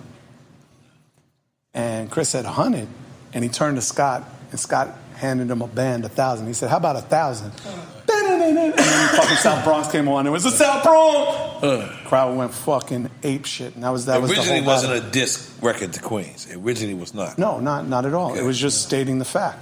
Right. It was not a MC Shan. I have pictures of, and it's in Paradise's book, of Shan and KRS hanging out together in the LQ. Right. You know what I'm saying? And that's one of the things, like when you talk about East West and you talk about this and that, like that's the streets that magnify that, the artists. Right, it's like even Magic and Red Alert were cool. Like they didn't have beef with each other. We magnified that in the street. Right. But that's one of my favorites. That's one of my favorite memories of hip hop that sticks with me. Scholar Rock was like my big brother. You know what I mean? Rest in peace. And I was there when KRS and Miss Melody and Scotty Morris walked out of the Bronx hospital when they found out that he was brain dead. Wow. And he just walked past me. He didn't even acknowledge me. And he kept mumbling the same thing. We just got to move on. We just got to move on. And Friday was the show at Madison Square Garden. Wow. I'm the Forrest Gump. Damn it. God damn it, man. Make some noise, motherfucker. MC motherfucker Serch. So I can't walk into your house without giving you some gifts. Yeah. So I got some gifts for y'all. Oh, shit. Yep. I brought some gifts. We in. So before I leave. You got the stimmy pack? That's for you. And that's for you. Stimmy pack. Thank you, sir. And that's for you. And that's for you. And I got 2 more in my pocket. Ooh. So this is the 30th anniversary of Derelicts. Wow. And the 30th anniversary of Pop Goes a Weasel. And the 30th anniversary of KMD Mr. Hood. So those are our challenge coins that we're dropping on like timeless.com. Not challenge coins. It's Challenger coins. And I got stamps for y'all, so I wanted y'all to have them. They're the first off the mint, so you guys are the first ones to get them. Wow, brother. Where's the camera at so we could... zoom in, goddammit. I'm about to pack these up. Y'all need to peek Packing this shit up. We had them in the velvet. We had to do it proper. We had to do it proper. Yeah, you definitely. So when you're ready to do the TONY one, when you're ready to do the when you're ready to do the CNN ones, you let me know. Let's go. I have no idea what we doing come out, but I'm gonna call you. It's just a coin. It's just a coin, bro. It's not Bitcoin. No, it's a collector's coin. It's not an NFT. Not an NFT. But I will share this. This is dope. And April 15th. NFT with Ernie Panicoli. We're creating an NFT of his infamous Biggie in the Jeep image. You want to give people a quick rundown of NFT before we get so an out NFT is called, NFT stands for non-fungible token. It's a digital, basically a digital imprint or digital code, thank you. And that digital code is encrypted with a watermark. It's a one of one. Authenticated by the blockchain. Right. And you can either buy it on an auction, either cash or crypto or both. The one that we're doing on April 15th will be Ethereum. We've partnered with Ethereum to do that. If you're unfamiliar, go to OpenSea.com, and we will help those who want to get involved open up a crypto wallet. Right. Because that's the other part of the education, is if you want to get wealth, real wealth, then you have to understand cryptocurrency. Right. So we will Coinbase help. is one of the apps to use, right? OpenSea. So we are helping those who want to be involved in this NFT auction create their cryptocurrency wallet. Wow. So you can do that, and then we'll be doing others towards the year. No, we're actually working on something already. Good. That's great. That's great. Well, if you really want to get some money, you holla at me. Oh, my goddamn. Let's take some pictures and take a drop. And this is it, man. Thanks for joining us for another episode of Drink Champs, hosted by yours truly, DJ EFN and N.O.R.E. Please make sure to follow us on all our socials. That's at Drink Champs across all platforms, at The Real Noriega on IG, at Noriega on Twitter. Mine is at Who's Crazy on IG, at DJ EFN on Twitter. And most importantly, stay up to date with the latest releases, news, and merch by going to drinkchamps.com. For more podcasts from iHeartRadio, visit the iHeartRadio app, Apple Podcasts, or wherever you listen to your favorite shows. Get ready for a gloves-off spin on the Classic Advice Show with the Dear Chelsea podcast. Comedian Chelsea Handler and her assistant/confidant/co-host Brandon Marlowe lead the podcast that offers unvarnished, hilarious, and empowering advice to people from all walks of life. Instinctively, I would always tell everybody to just reach for their dreams and go for it and take a huge risk in life. Listen to Dear Chelsea on the iHeartRadio app, Apple Podcasts, or wherever you get your podcasts. I'm Erica Alexander, co-host of Reparations, The Big Payback. On this season, Whitney Dow and I explore the arguments for and against reparations for Black Americans. Everything that has touched us in a way that profited from us and we did not owes us. The attitude that most non-Blacks will take. They're being shaken down for something that's not their fault. All episodes of Reparations, The Big Payback are available now. Listen on the Black Effect Podcast Network, the iHeartRadio app, Apple Podcasts, or wherever you get your favorite shows.